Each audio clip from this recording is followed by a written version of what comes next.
This is Tim, and we are going to dive into two high ticket sales calls. A lot of value in this one. I thought it would be really good to look at for YouTube for people who are high ticket closers wanting to make more in commissions and understand the fundamental components, the advanced structures actually that go into leadership, that go into communication, framing, influence, power dynamics on a sales call.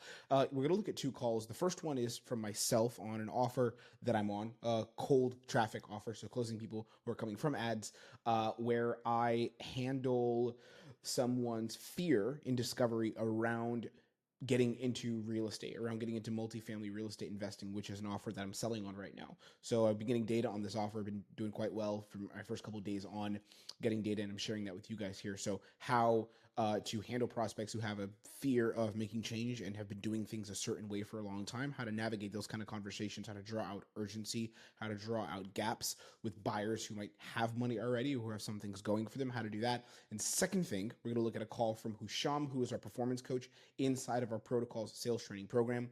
Really killer call from him. He's also closing on a cold traffic offer, helping electricians scale their businesses. So you're going to see a call from him where he helps a prospect who tells him actually on the call, I am not going to move forward today.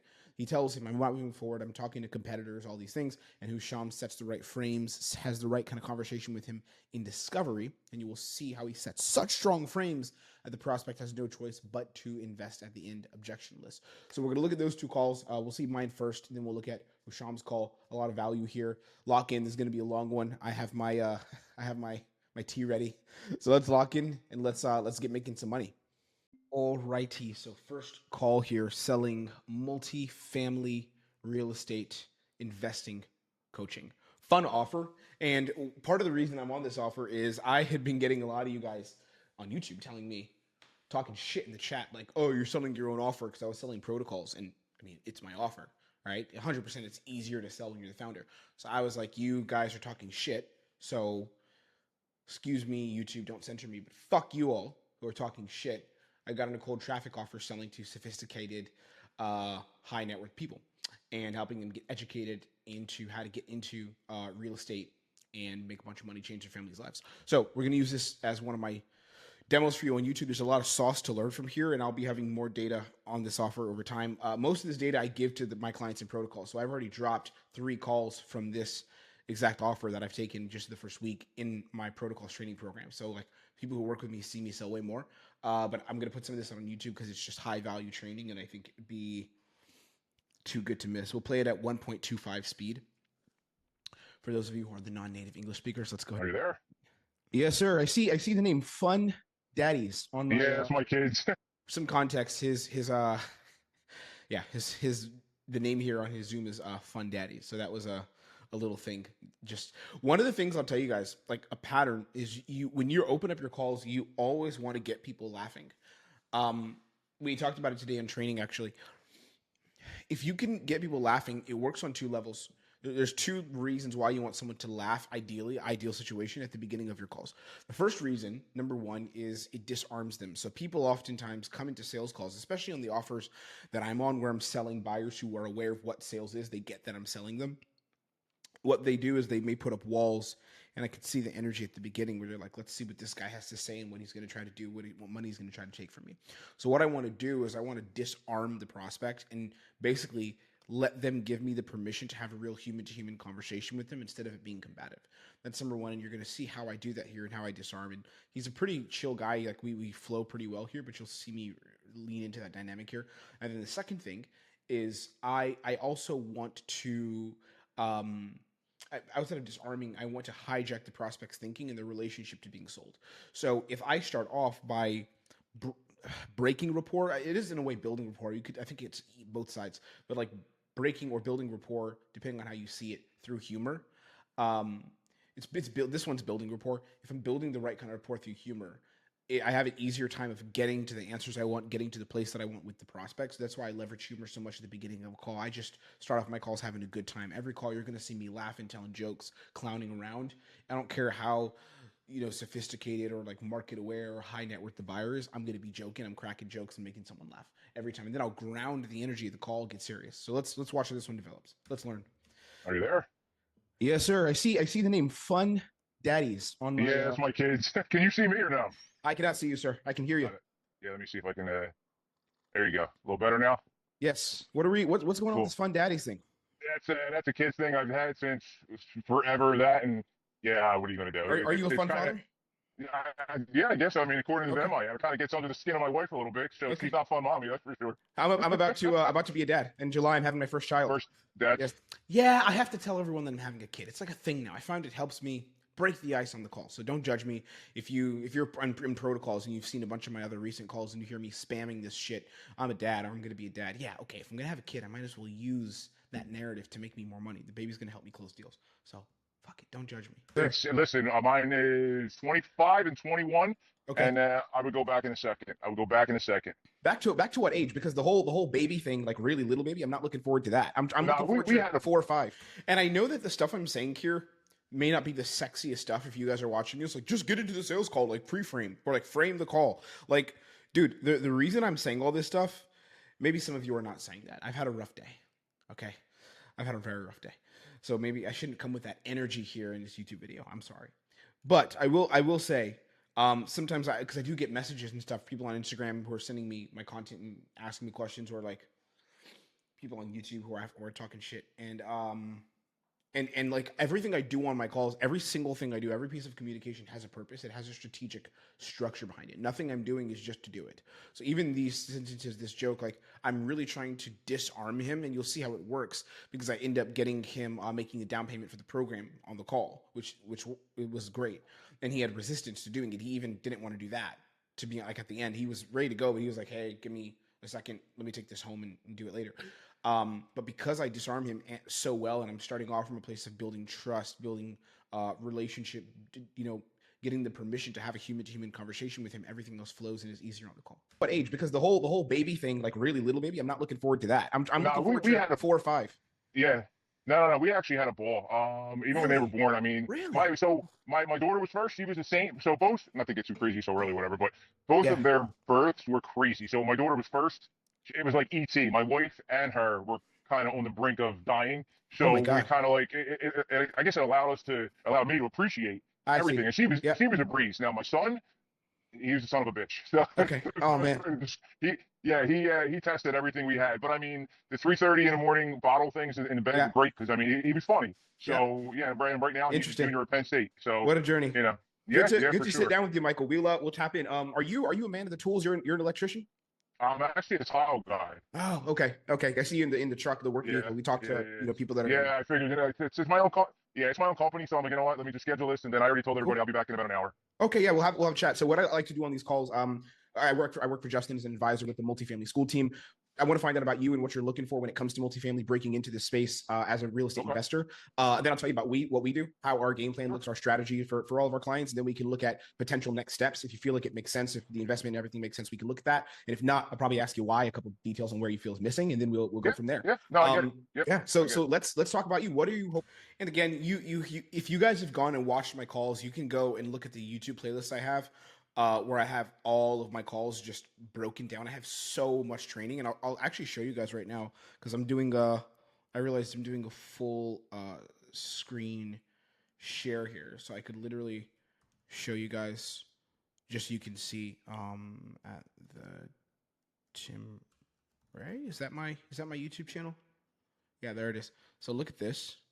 If you just go to playlists, just so you guys can literally see, you can fucking see my live high ticket sales calls. This is 16 videos. I don't know how many hours it is, but it's a lot of tons of training on my own sales calls. Lots. Like 3 hour videos, 2 hour, 1 hour, 2 hours. It's so much. So you guys can see the patterns if you go and like lock in on that. You can study them and see them. But let's go back to this. Um, every single call I do, I frame them really strongly. And the reason I frame my calls is because I like establishing a contract with the prospect as to the nature of what we're going to do here. Not everyone does this. Some people do, some people don't. I strongly like to set frames because especially at the beginning of my calls, I really, really believe in terms with the prospect and getting people to verbally agree. This is what we're going to do here, and this is what we're about to engage in together on the call in terms of pathway. I really believe in that. So you can see that's what I'm doing here. Not, I'll probably ask you why, a couple details on where you feel is missing, and then we'll go Yeah, from there. yeah. No, I get it. Yep, Yeah. I So get it. let's talk about you. What are you hoping to achieve with multifamily? What are you looking for? Um, Obviously passive income. I've been doing this kind of work for almost 30 years. So when you're a closer, when you're selling, one of the most important skills that you can develop is language awareness and perception, which means listening intently to what people are saying and being able to respond to it in real time, respond to it live, and make decisions like on what pathway you take and where you go in a call because of what you hear. So I heard him just now say, obviously. I heard him say, well, obviously, which might be a problem. But here's the other thing as a closer, you don't always need to jump on everything. Just because someone might have something they're saying that seems not helpful or is interesting, it doesn't mean you have to jump on it and actively try to handle it. So I want you to understand that nuance because some people hear it like he said obviously, which means should we say next? Is it obvious? Well, you may not need to. Right? I'm not always doing that. It very much depends on the nature of the conversation. In this case, it's too early for me to try to pre-frame anything in his language because he's answered the question. He just said the word obviously, and I'm taking a mental note of it. Okay, he said obviously, almost like he's diminishing it potentially. It's just obvious because it might not be obvious, but I'm not going to address it because I don't have space to address it right now. There's no need to. Okay, what are you looking for? Um, Obviously passive income. I've been doing this kind of work for almost 30 years, and Okay. I'm getting older and smaller, and the tiles are getting bigger. So definitely How financial old are freedom, you as everybody now? says. 52. Okay. Okay. Yeah. And So I the reason I jumped in there and asked his age is just so I always have like a label to attach to the timeline. So if he said I'm 65, that's a lot different than if he says I'm 41, right? He says 52, which is somewhere in the middle. So now I understand the nature of the conversation and of the person I'm talking to. I like to get I like to get age very, very quickly, and that's what I'm establishing now. I'm getting older and smaller, and the tiles are getting bigger. So definitely How financial old are freedom, you as everybody now? says. 52. Okay. Okay. Yeah. And So I go ahead. no, go ahead, please. No, I got a couple rental properties that minor. I mean that which kind of opened my door that the bigger things need to happen because the smaller ones they're okay, but it's just Mm. not going to do what we need to do. That's right. That's for sure. When you say smaller ones, what are we calling smaller right now in terms of just your cash flow businesses, real estate? What is that smaller game you're playing? So when you're selling, and this is going to be a great lesson to you all who are watching, like really good lesson. When you're selling, you always like you never want to sell through random conversation, which is a big problem. I've trained a lot of sales reps at this point. We have a lot of people who've ran through our protocols training program, and there's like people that I've worked with who end up being very poor clients. It's not often. A lot of our people are great, but we've had some really poor clients, and the clients who have struggled with us are always the people who don't want to follow or lean into process and want to only sell from flow. Those people always struggle. And the reason they struggle is because sales is a game of strategy. It's a game that follows rules. Communication itself follows rules. There's cause and effect. There's if I do something, this is going to happen. If this person communicates this way, that means I need to do this. And the people I found who do the best at sales are the people who are willing to surrender to those rules and play that game. And then once you understand the rules of the game, then you can have fun and you can flow more. Right? So if you watch this, the reason I'm asking him what he's defining as a little bit of cash flow or little, what is that right now, is because I want to create a gap from where he is now to where he wants to be, and I want to attach a pain or frustration to that state he's in now. So we sell in our protocols training program with all my clients. We have a format called PUG, PUG. It's a very simple selling format, which means the problem pain state, then the urgency triggers, and then gaps, creating gaps, stretching gaps. PUG, problem, urgency, gaps. And right now we're in the problem phase. These things don't need to happen in order. Often they do happen in order, but right now I'm trying to establish where he's at currently, like his current present pain and frustration. And obviously for him, it's like he said, obviously it's playing the game at a smaller scale. He wants to do it at a bigger scale, but I need to assign, it's what we call assign values to that. And we're going to see how I do that here. That smaller game. And I want you, if you're really serious about sales, like what I want you to do is watch this right now and then try to look at the patterns in the next call because we're going to look at Husham's call, and Husham is our performance coach. So our clients work with him and me. He's a great rep. He's trained with me in sales, like for a significant amount of time we work together, and makes 20K per month consistently, and he's great.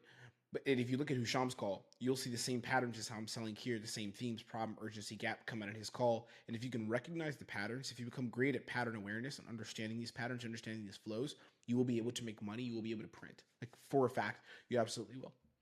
Of just your cash flow, businesses, real estate. What is that smaller game you're playing?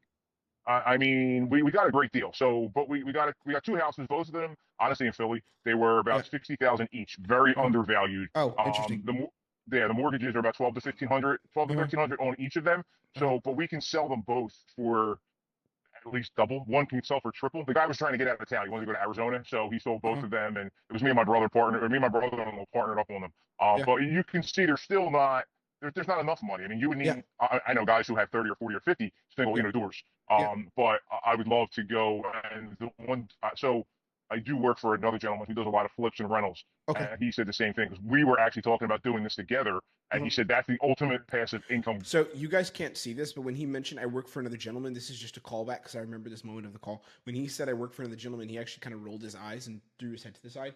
You can't see his body language, but every time he speaks about working for someone else, doing that thing, you could see like a resistance. He doesn't like it. So I know that that's a pressure point, a pain point that I can leverage and use on the call to trigger and facilitate him wanting to make change, right? And I want this guy to make change because honestly, the company we're at, like doing multifamily real estate and helping people invest, coaching them, educating them, partnering with them.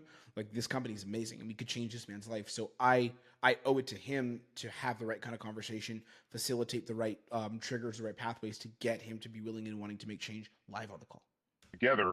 And he Mm-hmm. said that's the ultimate passive income goal is Mm-hmm. to get many doors, in a complex Mm-hmm. and you just see if it works and go from there. So it's In always turn, that first step is scary. of course it is. In terms of breaking into multifamily, many doors, the game of scale, I guess, why have you not broken into that so far? I know you mentioned scary, but what's been holding you back from just diving in and Um, starting now? well, So this is great because you're generally going to have two kinds of prospects. You're going to have people who are trying and failing, and then you're going to have people who just haven't tried because they don't know what to do or just looking from the outside in. And those are going to be two different kinds of people because the pain is going to be different. Some people are going to be frustrated with trying and it not working. On this offer, no one really that we sell to is trying multifamily and failing, or else they probably wouldn't be a good prospect, a good client because they don't may not need the program that we have.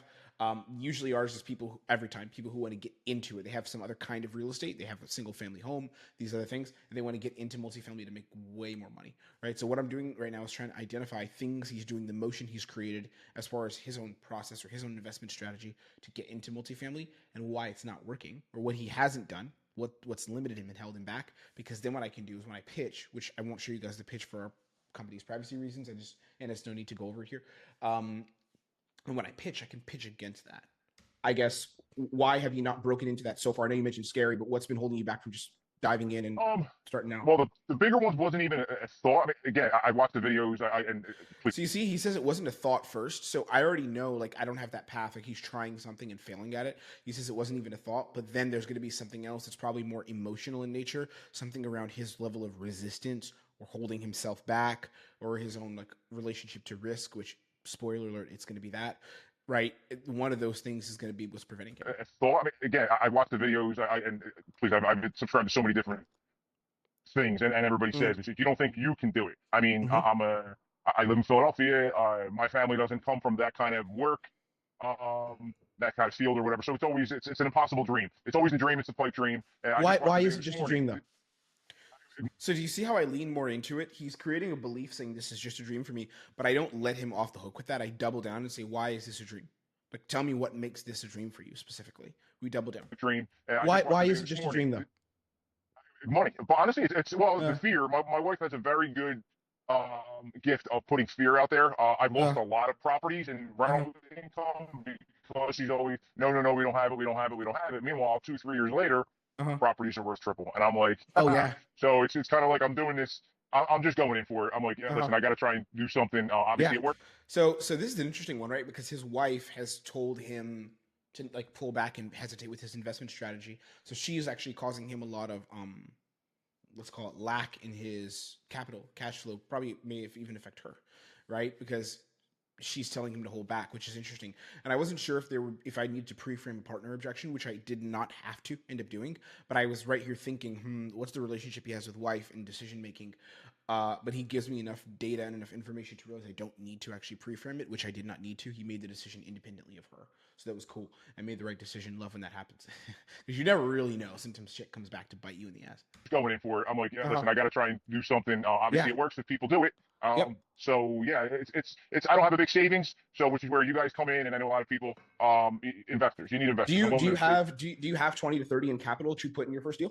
Yes. Okay. Okay. In terms of, let's look at goals. In terms of cash flow over, let's say, the next 2-3 years from Okay. multifamily, what would Hmm. feel good to you year over year? Just cash returns. So I'm doing this a little bit later than I normally do, which is me finding the number anchored to the Holy Grail. Because what I realized here is his desire to escape his current state was strong, and he has clear incentive to do something different. So I thought in this moment, let me stick on that more first here and have more of a conversation around that initially, before going like proper Holy Grail. Like what kind of cash flow do you want to be seeing? And you can see I'm only 6 minutes in, which is still not crazy late. Normally, I'll ask this question within the first 3 minutes. I like to have a very future focused sales process. Like, where do you want to be? What is your goal over a period of time? Now, though, having been on this offer for and taken around just under 10 calls, I think I've just got on this offer. Great offer, by the way, great people. But now that I've just been on this offer, I'm kind of pivoting some of that process as I engineer based on the prospects I'm getting. So that's what I'm doing here, asking that Holy Grail, like, where do you want to be a little bit later? And then I'm going to anchor where he is now to where he wants to be, establish those two things. Okay. Talking profit. Where would you want to see passive cash returns? Um. Oh, quick note for you people who are here 20 minutes in, or a little bit over 20 minutes. If you want me to work with you and get you to this level of skill that you're going to see with myself, with Husham, you're not going to be as good as me. Okay. Maybe you could be as good as Husham. Maybe with time. Maybe. But if you want to get really, really killer at sales and make a bunch of money and change your life the way that I did, the way that he's done, the way that our top performing students have done, you can see their stories down below. Or if you look at a playlist with our student stories, you can see that. Go ahead and book a strategy call. Down below, it's a 15-minute call. It's not a sales call. We don't sell you anything on the call. Don't worry, we're not going to frame you on the call or handle your objections if you're scared to invest in yourself. Okay, it's okay. You can book the call though, 15 minutes. We don't pitch you, and you basically we interview and see where you're at and give you insights on where you can go in high ticket sales, if it even makes sense for you to get into high ticket sales or like get better at high ticket sales using our training, using our process.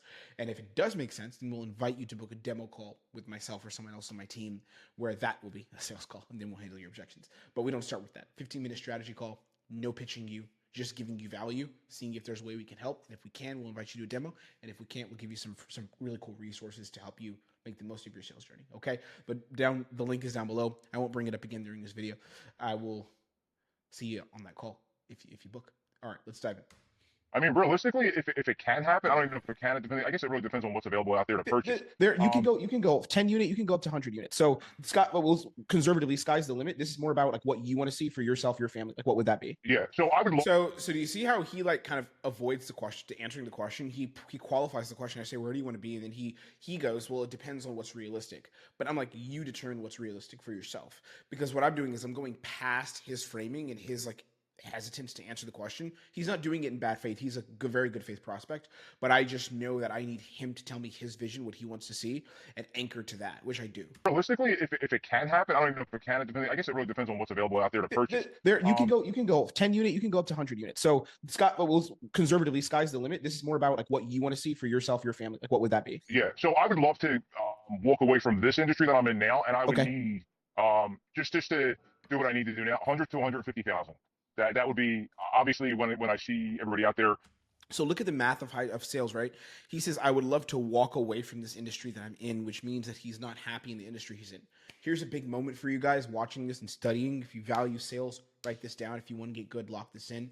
Like in your process, the thing that the prospect says that they want the most means it's the thing they don't have. So a lot of you guys, we were talking about this in protocols this past week. We had a roundtable discussion on it with me and our students. A lot of times people really in sales struggle to get pain. Like they say, how can I get pain with prospects who seem to not have pain? There's a really simple formula for finding pain. I'll give you the formula and then I'll qualify that formula, put a little asterisk next to it. So the formula for pain is prospect desires X, which means their pain is the lack of having X, right? So whatever it is that they desire, if they want to achieve this, that means they don't have it, and that not having it is frustrating them. So sometimes, let's say you're closing on like a biz op ecom. Okay, I want to get into ecom and change my life. If you're getting into that kind of, like, if you're selling that kind of offer, maybe you get someone who's like, I want to quit my job because I really hate my job and I want to quit, or I need cash flow because I made some bad decisions in life and I need to pay bills and build a business, right? I want freedom. That's someone who really wants to escape their current present circumstances. And what do they want? They obviously would like freedom because they told you explicitly. Whereas if someone says, I just want to, I'll role play, like a prospect says this, I just want to make a bit more money on the side. I have so much free time on my hands. I want to be doing something more with that free time and really just see what else I can get into. And you hear that now as a sales rep, you're like, where's the pain? They only want more free, like, to do something with their free time and make some side money. That's not a lot of pain. Well, a lot, what does that mean? A lot relative to what? Like, what are you comparing the level of pain to? To me, I hear that, and that's a person who's frustrated, having a lot of time and not having their money work for them. That's what I hear, right? What do you hear? So I'm constantly looking for proof that I can help this person, that their pain is valid, is relevant. The question I have for you is, like, what are you looking for? If you're looking for, oh my God, this person needs to be in a terrible state, the worst state ever, well, you're going to struggle. But if you're just saying, if you're recognizing the person wants to be at this state and they're not at that state, and them not being at that state is frustrating to them, well, then you have better conversations, right? And that's the little asterisk. I kind of gave it away already. Every person is not going to have the same level of pain. So like on this offer that I'm getting, where I'm selling to people that have higher net worth and higher liquid cash, I'm not getting people who are, oh, I'm so broken and can't pay bills. They couldn't even use our offer if they were in that situation. These are people who are already making money. So what's their state? Their state is, oh, I'm not doing with my money what I should be doing, or I'm not leveraging my cash as I should be leveraging it, setting myself up for my future. Okay, the insecurity of not having yourself set up for the future is what causes you pain right now. Just to do what I need to do now, 100 to 150,000.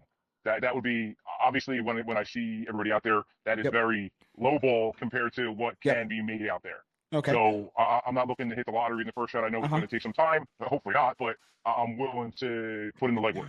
Generally, an 8 to 10 month timeline is when you'll start seeing cash flow, and then you can make significantly more on a refinancing event. I don't know if I'm not sure. You know how that works? Refinancing, you basically value add the property because you renovate it, pay for a team to come in and, okay, cool. Oh, you can hear me. It was frozen for a second.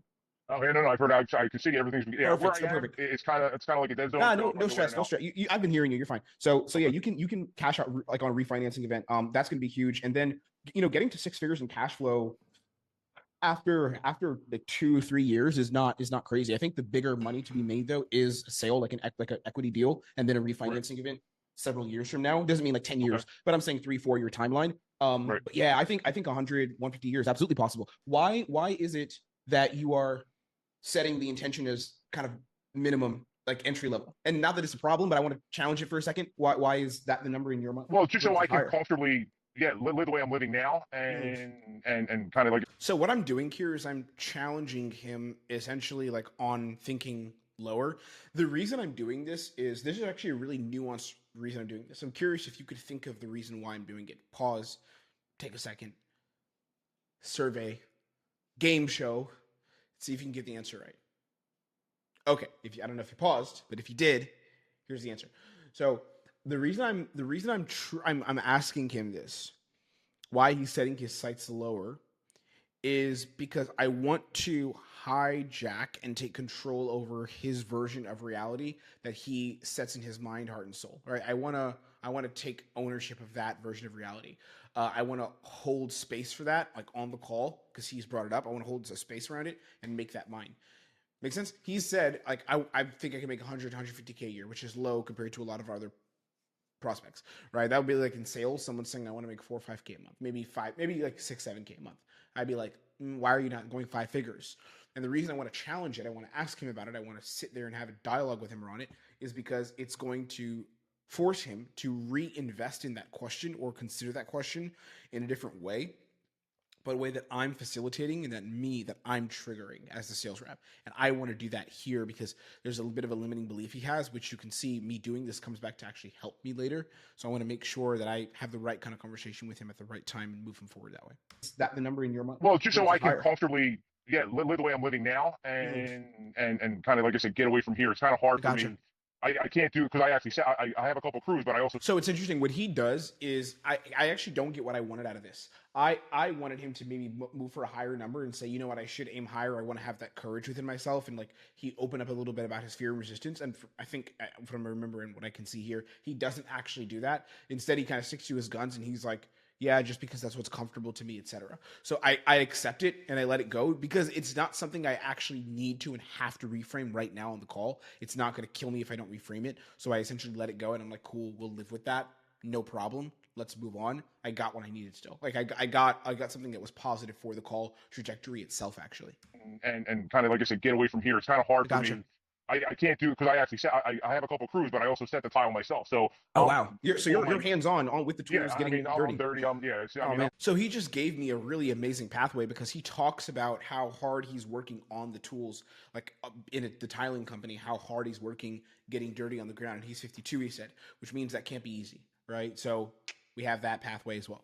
I have a couple crews, but I also set the tile myself. So oh wow, you're hands on with the tools, yeah, getting I mean, dirty. I'm dirty. Yeah, oh I'm man. on my knees. Once I hang. So now I have a nice block of pain to talk about and to interact with on the call, and he just gave me that. I would have gotten it anyway. I would have asked him, what's the main driver for you, like building into multifamily and looking at growing, scaling the way you invest? I would have just asked him that, and I would have gotten this answer anyways. But he gave this to me, so I just go right into more pain. What frustrates you about your current situation? Dirty. Yeah, I mean, I'm on my knees. Once I hang up with you, I'm going to go lay shower tile. So I'm on my knees, 6 to 7 hours a day doing different things. So it's kind of hard for me to even run this business because the phone calls and the problems and going to get material and things. So it's just so I would need a certain amount of money just so I can kind of not walk away from this, but just not rely solely on this. Well, is there not an intention to walk away from this at some point in the next 3 to 5 years if you could? Absolutely. Okay.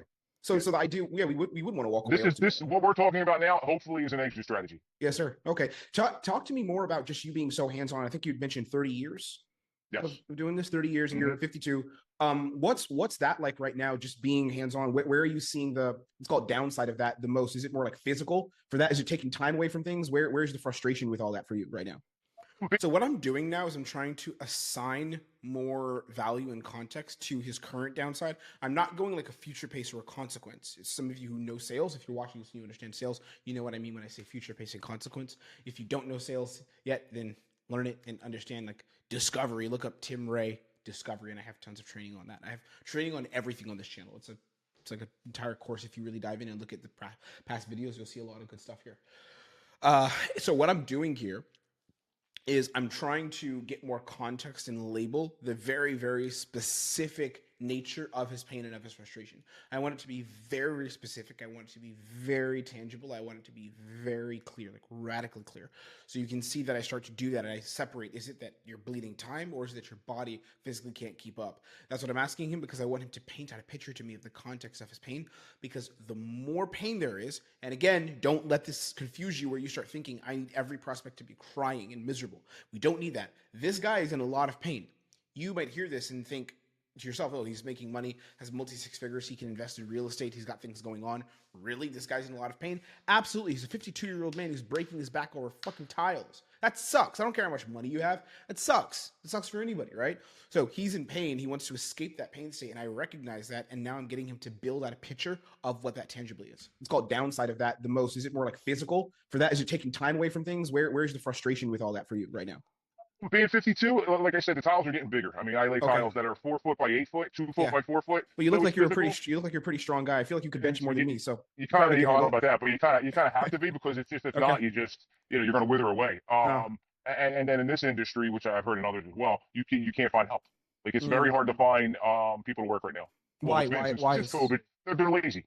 They're lazy, and they want everything for nothing. And guys who come in and sit down and they'll want good money, and they can't even read a tape measure yet. And I'm like, listen, when I started 30 years ago, I made $65 a day.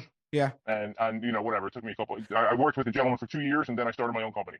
There's a company that I'm consulting for right now. They're an electrician coaching and scaling company. They help electricians. It's actually Australian business, and they help electricians scale. And it's a trend that they're seeing in the industry where like a lot of these guys who have I wouldn't say built the foundations, because these tradesmen tools and skills have been around for years and years, but a lot of the younger guys that are coming into the industry don't have like the same go get it, get dirty, get hungry mindset as maybe some of the generations previously, like yourself might have. So we've seen it. Yeah, it's hard for them to outsource and just have other people take over. So this is a weird one. And when I did this, I was like, do I actually want to do this? What I was doing was finding common ground and alignment on him, on his source of frustration. I wanted to normalize his pain with his industry and give him a lot more, let's say, support, backing, and a bit of a push to like be frustrated. So I was telling him, we're seeing this in the industry. It's a common thing, and I'm not necessarily consulting, but Husham closes on electricians offer, so I use that as a nice case study because I know about their offer and I know how their processes work. So I use that as a case study to like be on his side when it comes to his own, let's say, lack of um, freedom, flexibility, especially getting someone in his company to replace him and jump in instead of him, which he's getting very frustrated by finding someone to do that. So I'm building rapport with him essentially on a problem, on a struggle he's having that is very, very relevant to the buying decision that I'm going to want him to make in about 20 minutes. To the industry, don't have like the same go get it, get dirty, get hungry mindset as maybe some of the, and you can hear him say no emphatically, no. So that worked really well. So I'm building like a pathway with him, and we're talking the same language, and then from there I can go and just dig more and get more of what I want on the call. Like the same go get it, get dirty, get hungry mindset as maybe some of the generations previous. I'll tell you something else, guys. This is probably too advanced for me to talk about on YouTube. This is the kind of thing I only really talk about with my sales reps who are, starting to push for like 5-figure months. I don't really go into this stuff on human behavior a lot unless I make a YouTube video about it, but I will share it here. This is for some of you who are pushing in the game. I'm also doing this because I can tell the kind of buyer he is. You really want to be able to read people. And based on how he showed up in the call, he was telling the story, him and his wife, their first 2 children. I believe he's Italian based on his last name, which I won't share, but on his last name, I think he's Italian. The way he talks, also, his voice is censored, but he has this Italian sounding voice, and he's in a location, also a lot of Italians. And the way he communicates, I feel as if he would buy more so from a place of trust. I feel like he's the type of person where if he trusts you, he's going to buy. That's what I felt. I mean, I could do all the objection handling in the world, all the pre-framing in the world, all that fun stuff, which I do. I don't really have to objection handle on this one, but I do all that fancy stuff here, sure, because it's necessary, it's needed. It's not a gimmick, it's real. But I also feel like he's the kind of dude who just wants to like respect have someone he respects. No, doesn't mean he looks up to me, but respects me as like man to man and just 2 men understanding their own journey. Seems like an amicable guy who values having a good time and a good laugh. And you see how I use that later. I really make him laugh a lot. And I do it strategically. I mean, I love having these conversations with people, but I'm always present of why I'm doing this. You'll see the same in Husham's call. He also is the exact same way, and he's been such an amazing talent that we've trained, and that's why he's on our team. He's an absolute killer, like one of the best sales reps I've seen. So you'll see what I'm doing here, how I use humor a lot to get him into a state where he's going to be receptive, where he's going to be open. And I build a lot of rapport, a lot of good faith, goodwill, trust with him. Because some people need that more than others, and I feel like he's one of the kind of people who does value that. And be like, that guy, Tim, like was a great guy I communicated with. I trust him because of the way he represented the company. And some prospects will be lean more to this than others. Other people are more numbers, data people. In his case, I think he's more of I got to have faith in the person I'm communicating with and feel that rapport, feel that trust. Years and years. But a lot of the younger guys that are coming into the industry don't have like the same go get it, get dirty, get hungry mindset as maybe some of the generations previously, like yourself might have. So we've seen it. Yeah, and it's hard for them to outsource and just have other people take over the business for them. It's a thing you've seen a lot. No, I have a few, beliefs why it's happening, but whatever, it's just me. yeah, that's a very interesting thing to explore. Not here, but I'm actually very curious because they're a client of mine, and I'm always looking at industry trends and why this is happening. So let's look more at time allocation and kind of just your involvement, with the tile business. If you were able to move towards removing yourself and reallocating that time and energy elsewhere, where would you want to put that and place that time? And I don't mean real estate, because real estate isn't going to take you. It's not going to be 50 hours a week, to be honest. At the beginning, you'll have to put in some labor, but it is passive, especially multifamily. Once you get your first property up and running, it sits. You don't have to do anything. After about 8 months, it sits for years.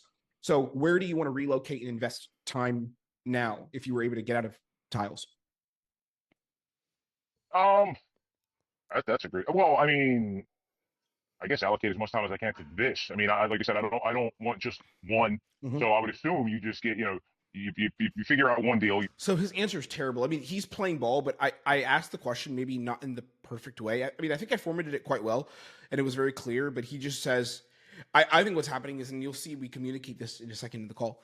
He hasn't had freedom for so long. Like, genuinely, this guy's probably just been working to support his family. He's been a hardworking man, and he's been doing that for so long that he's not even familiar with what freedom feels like anymore. That's what's happening. He doesn't like. I don't think he ever was familiar with it. If he's been working for 30 years on the tiles, and you can't see his physique, but he's like, he has those dad forearms, which shows he's been putting in work. Like my wife's father has those kind of forearms, and he works in a factory. He's like working very like physical labor, and you can see that this man has that. He's been a man of the tools, getting dirty, doing the work for years. He prides himself in it, but he's also frustrated by it, right? So you can see it. This question didn't resonate with him because he actually never experienced freedom, so he doesn't even know what he would do with it. So I believe I do this. I'll have to repackage it and re-ask the question to get a better answer.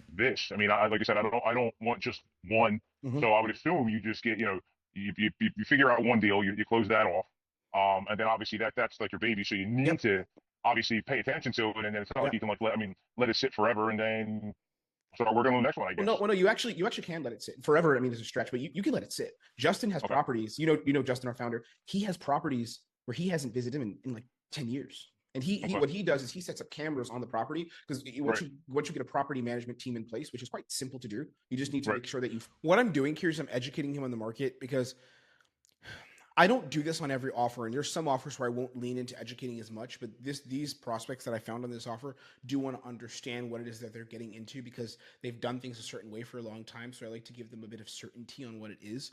Sometimes I'll do this later on in the calls. Sometimes I'll do this earlier on the calls, but I felt this was a good moment.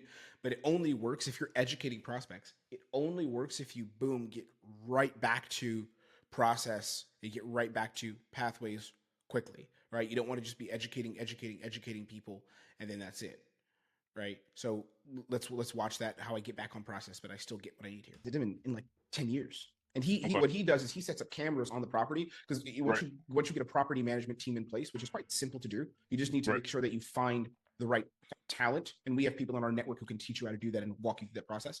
Once the property management is in place and like renovation is done, that again is like an 8 to 10 month window, let's say. Then the property just sits. So Justin's got cameras around his properties, and he does like a weekly just check-in to make sure everything looks good. He has his people on the ground, has them in a group chat. He's connecting with them. Yeah, it just sits as an asset. That's the ultimate goal. I wouldn't know what to do with myself, because like I said, I'm literally 5-6 days a week. So here's the answer now. He says, I wouldn't know what to do with myself. This is the real answer. I don't know where I go from here, but now we get something. I don't know what I would do with myself if I had that with them. Yeah, it just sits as an asset. That's the ultimate goal. I wouldn't know what to do with myself, because like I said, I'm literally 5-6 days a week. I'm up at 5 a.m. and I saw you booked the call with me. I saw the time, and I was like, what's going on here? I don't get calls at this time. But I live in Hungary, so I'm good for it. It's 6 hours. 6 hours. Yeah, I mean, my wife is Hungarian. No, I mean, my time, I've gotten work phone calls at 10:30 at night. I've gotten text messages at 6:15 in the morning, and I'm like, my wife's like, what's going on? I'm like, listen, we're working on other people's times as well. Well, that's kind of the heart of my question, Michael. And I want to ask you again, because you did give me an answer to it, but I want to explore a different way. What would you do with that? You see how I don't let him off the hook here, and I re-ask the question again? You'll see in Husham's review how he also does this as well. Like I told you guys, watch the patterns, find the patterns, watch the patterns. You make money from the patterns. So if you can recognize the patterns and repeat them and control them and manipulate them and influence those patterns, you will make money. This skill will change your life. Charlie, who's one of my clients, and he actually coached with us in protocols up till recently, he just bought himself a house. He bought himself a house 50 down on a beautiful, beautiful house in the UK because of sales.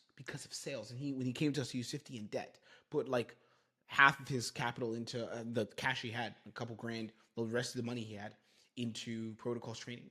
Learned sales, took a year and a half, maybe 2 years. 2024, damn, time flies. It's 2024, so it's been 2 years later, and he bought himself a house with the same amount of money that he was in debt and owed previously. Paid all of it back, changed his life, right? So the same thing can happen to you, but if you do this kind of work, if you recognize the patterns, if you see the game. So we're working on other people's times as well. Well, that's kind of the heart of my question, Michael. And I want to ask you again, because you did give me an answer to it, but I want to explore a different way.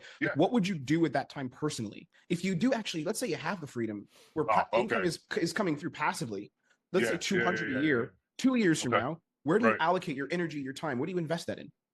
Do you see how I specified and re-asked the question better this time? Just to make sure I get the answer I need? Because the pathway I wanted to go was correct. But just because he doesn't answer the question the way that I want him to doesn't mean that the question was bad. It just means that the prospect didn't receive it correctly or didn't interpret it correctly and didn't mirror back what I needed. So instead, this time, I'm asking him the question again, but in a different way, better scripting, so he can reflect back to me what I need. A year, 2 years from now, where do you allocate your energy, your time? What do you invest that in? Their family. I'm obviously just enjoying myself and treating my body to not, wrecking itself on a daily basis. Networking, just seeing what's out there. Just like I mean, I've sold years ago. I sold real estate. I could have jumped in there and I could have said enjoying yourself. How, like, what does that enjoyment mean exactly? Could have done that. That would have been interesting to fast pace like his answer forward, essentially. But could have been interesting. Networking, just seeing what's out there. Just like I mean, I've sold years ago. I sold real estate for a hot minute, and I got out of that just because it's a little bit of a rat race. I did pretty well. I mean, I was only here for about a year or so. Everybody got a little mad when I left, but I'm like, this I know when I'm done, I get paid. There, you never know what's going to happen. And it's I was just like, it just wasn't my scene. But obviously, it was nowhere near as physically demanding. But yeah, to answer your question, I'd probably be able to relax and enjoy myself a little more. But I think I'm the type of person who, if the deal works, the first one works, and if there's money to be made, it just, my mind just has to keep going, or else I go crazy. Even on a weekend, I can't. We go away on vacation, and by day 5, I'm just starting to relax, and then I got to work back to work again. I'm just in that mode since I was 23. I see this with a lot of entrepreneurial people. I'm the same way. I find my father is also like this. It's just, I don't know if it runs in the genes or whatever, but like, I think the goal of this, and we talk about freedom for a lot of our clients, it's not like freedom to sit on the beach and like drink cocktails, like sip a mojito. That's not what the intent is. I think the intent is put time in things that are going to move the needle forward for yourself and your family, with things that feel good to you, where you are creating, where you're building value for yourself and the people that are going to come after you. I think that's the real game, not just where I'm exchanging like the time or like the physical labor for money, but I'm actually it's also a mental break. It'll be a mental vacation. Right. No, it'll be a mental vacation, because here it's still, so what I do, because I did get a good answer for him, but then again, because he's been in the labor so long, he struggles to even give me an answer because it's not in his reality. So what I do, you could see it there. You could literally see the technique. I resonate with what he's saying, but then I add to it and stack it. And then if he cut me off because he's a good communicator, so he just jumps back and forth with me. But if he wouldn't have said anything, I would have said, what do you think about that? Like, how does that feel to you? And I would have left it open-ended and then seen how he responded, right? But I don't need to do that because he gave me exactly what I needed and he jumped down on himself. Where I'm exchanging like the time or like the physical labor for money, but I'm actually it's also a mental break. It'll be a mental vacation. Right. No, it'll be a mental vacation, because here it's still, I'm at the stage where people call me, but there's still times where you have to go look for work, and then it's a hustle. You definitely have to hustle all the time, where that would kind of be a big weight lifted off, my shoulders, because I have money coming in from other places. How would that feel to you? Just if we attach like a feeling to it for a second, feeling that weight lifted off, where you were playing the game of business, asset ownership, of investment differently than you have been for the last 30 years. How would that feel to you, just like as a business owner, as a father, as a husband? Like, what would that feel like? Yeah. So what I'm doing here is I'm finishing off the desire state. We call it like upside desire. Some people call it future pacing. It's all the same thing. I like to look at it as like the person's personal upside. I found that's an easier way to access it when teaching it. So if you look at the upside, what I always want to do is get the practical layer of the upside. What does it tangibly look like, which we've already identified now. He said, I'd put more time in myself, things that I enjoy most, peace of mind. And then I always want to go feeling. Like, what would that feel like to you, achieving that upside, being in that state for yourself personally? So that's the next layer that I'm adding in. Okay, we have those two sides, those two dualities that exist together. Playing the game of business, asset ownership, of investment differently than you have been for the last 30 years. How would that feel to you, just like as a business owner, as a father, as a husband? Like, what would that feel like? Yeah, fantastic. Also, look at the way I asked the question, because I want to make sure he doesn't give me a shit answer, and he gives me a good answer here. I think he does give me a good answer. I think we'll see. If he doesn't, I'll explain why, or I'll hopefully handle it. But what I want to do here is I label him. Look at the way I asked the question again. I don't just say, what would that feel like? I say, as a father, as a husband, as a business owner, whatever. And so when he answers me, he's going to answer me under these labels. There's a strategy we use in protocols to teach it to our clients called labeling. Speak to someone under the labels that they identify with the most and that are the strongest to them personally. Asset ownership, of investment differently than you have been for the last 30 years. How would that feel to you, just like as a business owner, as a father, as a husband? Like, what would that feel like? Yeah, fantastic. But Yeah. also, I guess you could say I'm the worrier type. So I wouldn't be able to relax until that. So he killed it. He said fantastic, and then he said, "But I'm the warrior type." So I did get an answer, yes, but then he qualified the answer by saying, "But I'm the warrior type," which means that the answer, although is real and valid, it has less value because he qualified it. So very curious what I'll do here. Yeah. Also, I guess you could say I'm the worrier type. So I wouldn't be able to relax until that first deal was done. The units are full. Yep. I see money coming in. Mm-hmm. Those bills are being paid until, like you said, 8 to 12 months, where you kind of start seeing a little bit of money coming in. Yep. So, we're talking. yeah, I'm talking a still, 2-year timeline here. I'm not even talking about a. Yeah. It actually feel fantastic. Like, that was so good. So what he did was he qualified the answer and was like, "I'm the warrior type, and what I don't, because he is a realist and he's a bit of a pessimist. Like he's a positive guy in terms of his energy. He shows up well, but again, you could tell he's worked his ass off and has probably lost a lot of his own dreams and happiness, probably providing for his family and just being that guy who brings home the bacon for them, which massive respect to him as a father. But now he wants to really move it forward and build something really cool, have a lot more freedom, and really enjoy his own life personally. Maybe probably give more back to them over time, even though he hasn't talked a lot about giving back to them. So it's interesting. But what I do here is he goes back to negativity, and you see how I just dismiss it, and I qualify it, and I say, dude, forget the year from now, like when you're still in it, like still in the hustle. I'm talking about 2 years, 3 years. I only say 2. But same thing, 2 years, 3 years from now, like 2 years in the distance, what would that look like? And then watch in real time how his answer gets better, and how now we're playing with a better answer. We have better terms for the call. You could say I'm the worrier type. So this is all negative. You could say I'm the warrior type. The warrior type. So I wouldn't be able to relax until that first deal was done. The units are full. Yep. I see money coming in. Those bills are being. So then he says, I couldn't relax until like the units were sold and I had the first deal, et cetera, et cetera. Deal was done. The units are full. Yep. I see money coming in. Those bills are being paid until, like you said, 8 to 12 months, where you kind of start seeing a little bit of money coming in. Yep. So, I'm talking a 2-year timeline here. I'm not even talking about it would actually feel fantastic. Like it would take me. It would be an adjustment period because again, I've only known one way of thinking. So I'm getting emails right now while we're speaking about people requesting prices that I should have did last week.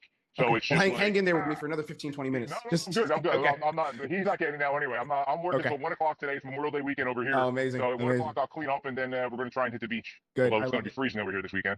Oh man, is it in Philly?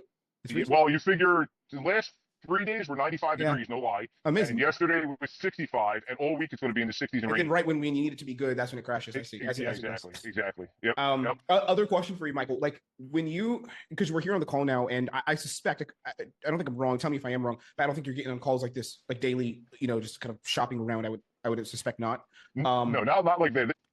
So this is an interesting one, right? With these kind of buyers who have some cash already, going urgency with them, like, why do you want to do this now? What's driving you now is going to be a tough question sometimes, just because they're kind of like, I could do this anytime. You get this, not always, but you get this sometimes. So what I do is I just qualify the question. I still want to ask them why now. I still want to do that because urgency still exists. I don't care how much fucking money the person has. I still need to ask why now and have urgency become a part of the buying conversation, right? So far we have established a pain, his frustration, his current job. We have the first gap, which is the desire gap, the future gap, the future upside gap, which is where he wants to be. We have that. We haven't gotten urgency yet. So now I'm going to get urgency, and then I'm going to go consequence gap, downside gap, where he does not want to be. What's the consequence of that? And you'll see how I do that here. But looking at this, you can see that I preface my why now question by saying, I'm sure you're not on these calls all the time, because I want to make it very clear to him that I'm asking him this question from like a decision-making standpoint, being on the calls, doing something that he's not always doing, what makes this time unique. That's really important. Other question for you, Michael. Like when you, because we're here on the call now, and I suspect, I don't think I'm wrong. Tell me if I am wrong, but I don't think you're getting on calls like this, like daily, just kind of shopping around. I would suspect not. No, not like that. This is the furthest I've taken anything like this. Usually, and I feel that from you. Yeah, that there's a high intent and doing things like that. Gotcha. Yeah. Well, the big question I have is then what has changed for you to like make you, I guess, ready, willing, and wanting to lean into taking action in multifamily and changing the way that you invest now versus like previously? Because you mentioned there has been like doubts and hesitation, which is totally normal, but it seems like now there is that, let's do this, or at least you're open to it. What changed? Yeah. God, I love the way I ask questions. No one scripts like me. I talk a lot, but every single word is precise and weaponized to achieve a concrete goal. if you ever get in a demo with me, I'm going to do this to you, but I'm going to do it in your own best interest, and you're going to know what I'm doing, and you're going to like it, and you're going to pay me to make you a bunch of money in protocols. Okay. Anyway, let's continue. So what I'm doing here is I'm basically, again, asking him why now, but the way that I format the question is very interesting. What I'm doing here, it's the thing that we teach in protocols on identity framing, is I'm trying to get him to build up, or I'm building up with him, an identity on like what's causing him to be willing and wanting to be the person who takes action now versus previously when he was unsure and uncertain. As he had mentioned on the call, he said like previously I hadn't done real estate, I hadn't invested, I hadn't done all these things, right? So I'm asking him what's changed in his mindset as a person to make now the time. So instead of him just telling me why now, because I'm ready to take action. Okay. Instead, I'm asking him to build up a profile, like a personality profile, a personality construct, and identity on who he is as a person to make him ready and willing now. And that's a very powerful frame to sell from. There has been like doubts and hesitation, which is totally normal, but it seems like now there is that let's do this, or at least you're open to it. What changed? Yeah, I'm tired of waiting. Like I said, if I would have just picked myself up by the bootstraps years ago, I would have done it. But now I'm only getting older, and I don't know if the market's better or worse than it was 5-10 years ago. But I'm like, it's either now or never. I would say the market's. I would say the market's different. It's different. With this administration, there's a lot of changes that have been made to allow, like tax benefits and you to essentially max out your real estate holdings in different ways where you previously couldn't because of the last administration. So like things like advanced depreciation. I don't know if you're familiar with that term, but you can essentially write off a lot of the depreciation of the asset in commercial and get that as a massive tax benefit, which is essentially making money because you're saving. It's not something you can do day one, but if you get to your second, third property and you're spending time in multifamily as a real estate professional, you can do that. So there's a lot of benefits now. It's just a different market than it was like 10 years ago. Downsides, just to look at that first. I'm going to critique myself here. I'm not happy with what I did on the why now. I got a good why now from him, but then I went still too technical because I'm still learning this offer and I'm figuring out the balance between how much do I technically have to answer people versus how much do I lean into my own process. But so I explained to him this technical side a little more because he gives me a really good downside answer here. Max out your real estate. This administration. I'm only getting older. And I don't know if the market's better or worse than it was 5-10 years ago, but I'm like, it's either now or never. I would say the market's different. It's different. So he said I'm only getting older, which is a good answer. And instead of me cutting him off, I should have just let him finish and fully lean into it. But I heard market in real estate and I kind of panicked in a way because I'm still new to the offer. I've been on this offer for a week. Actually, exactly a week as of today shooting this. When you guys see this is the day after I'm shooting this. So I've been on this offer for a week. And taking around 7 to 8 calls, something like that. So what's happening here is you can actually see me kind of move off my process and start to over-explain how the industry works. What I should have done here is let him finish and him say like I'm only getting older, etc., and then double down and said, so do you really see the value of time, like every single, I guess, day, week, month going by with you, like having access to information and strategy to invest in multifamily? Do you feel like, I guess, time has become very important for you, or how do you feel? And then he would have said yes to that, and then I'd move on to the next piece. But I don't need to give him this certainty on how the market works. It's just not necessary.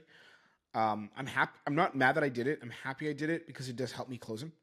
But I think I didn't need to get to your second, third property, and you're spending time in multifamily as a real estate professional. You can do that. So there's a lot of benefits now. It's just a different market than it was like 10 years ago. Downsides. Just to look at that for a sec, like where do you see things going, let's say over the next 5 years, if you don't break into the bigger game of investing at scale for yourself and you have to, we don't want this to happen. And I don't think you're planning for this, but if it did, and you're staying on the tools, still kind of putting your body on the line and just being consumed by that, what's the downside of staying in this position further down the line, late 50s? Watch this very carefully. Watch how he answers, watch how I navigate it. Putting your body on the line and just being consumed by that. What's the downside of staying in this position further down the line, late 50s, 60s, over a longer period of time? Work until I drop dead on a job site. That's the downside. But no, I mean, I would still do So he said, work until I drop dead on the job site. That's the downside. And he gives an answer that's actually avoidant. It sounds like haha funny, and he's trying to be funny, but he's actually doing that from a place of avoidance. He's giving me an extreme version of the truth to make the truth seem less bad, right? Because he's realistically probably not going to drop dead on the job site. I don't think he's going to do that. He could. That's in the cards, but I don't think that's the most realistic possible outcome. But something else is realistic. What that is, I can't answer that for him. He has to answer it. Right. So watch what I do in a second. I don't let him get away with that framing further down the line, late 50s, 60s, over a longer period of time. Work until I drop dead on a job site. That's the downside. But no, I mean, I would still do the smaller remodels, the fixing.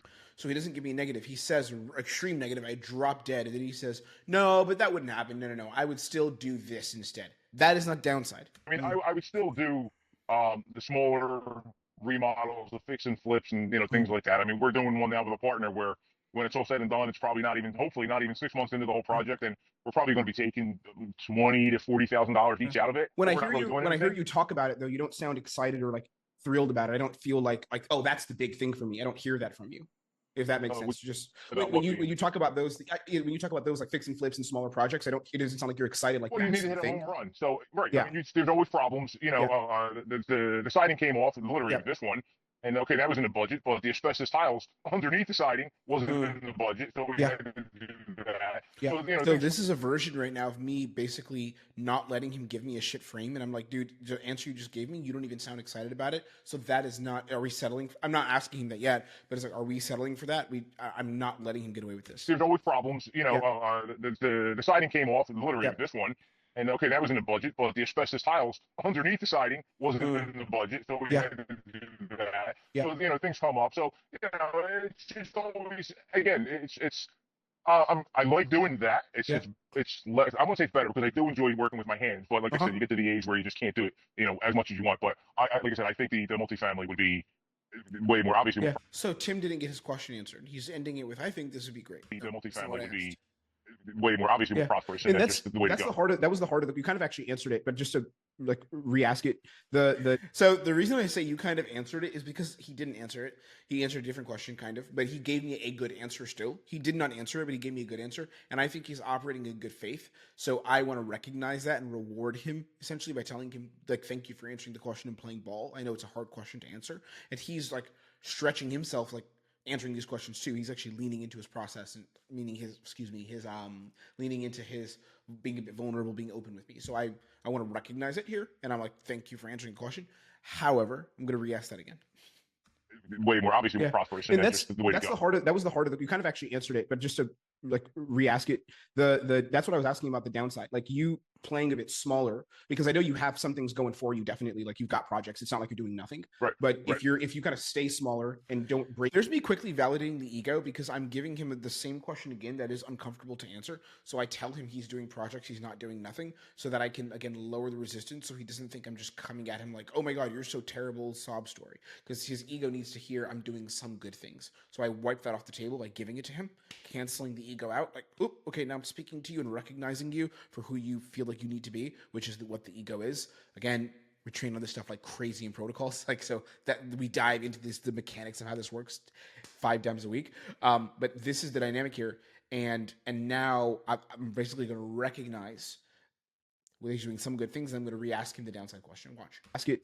That's what I was asking about the downside. Like you playing a bit smaller, because I know you have some things going for you, definitely. Like you've got projects. It's not like you're doing nothing. Right. But if you kind of stay smaller and don't break into a bigger game over time, outside of dropping dead on the job, okay, please don't do that. I don't think that's going to happen. But what would you say is the downside over time of just like playing a smaller game and not breaking into the bigger game? The lack of passive income. Yeah, I think there's definitely a ceiling. I mean, you can hit a home run every once in a while. And if he wouldn't have said anything, if he would have said the lack of passive income, I'd have said, tell me more. Like the lack of what's the downside of that? But he does give me more. He's a talker, so I let the space go for him to answer more. Yeah, I think there's definitely a ceiling. I mean, you can hit a home run every once in a while. Yeah. But you're still, again, it's a chase. It's just fix and flip. Once you sell that property, boom, it's done. That transaction's going. Where you have a rental property, but even like I said, where I live in Philly, not that I'm confined to Philly, because absolutely I'm not. With the rentals, it's so hard. It's just who's around and the money, and there's just a lot of headaches with that. Where and I agree with some of the videos that I've watched with you guys and other ones where if you have a 30 to 40 unit thing, you don't have to worry about if one person goes away. Okay, that's an empty unit. That's an empty unit, but I still got 25 other ones that are full. Where if a rental goes empty, it could be sitting for 6 months. Yeah. So and then I'm eating all that, that mortgage. So yeah, and then you're just eating that. Yeah, 100%. Right. Right. I mean, I see the big picture of the advantage of going multifamily. With multifamily, when you start, so he does give me an answer downside. He's like no cash flow, crap, passive income, etc. So I'm happy with it.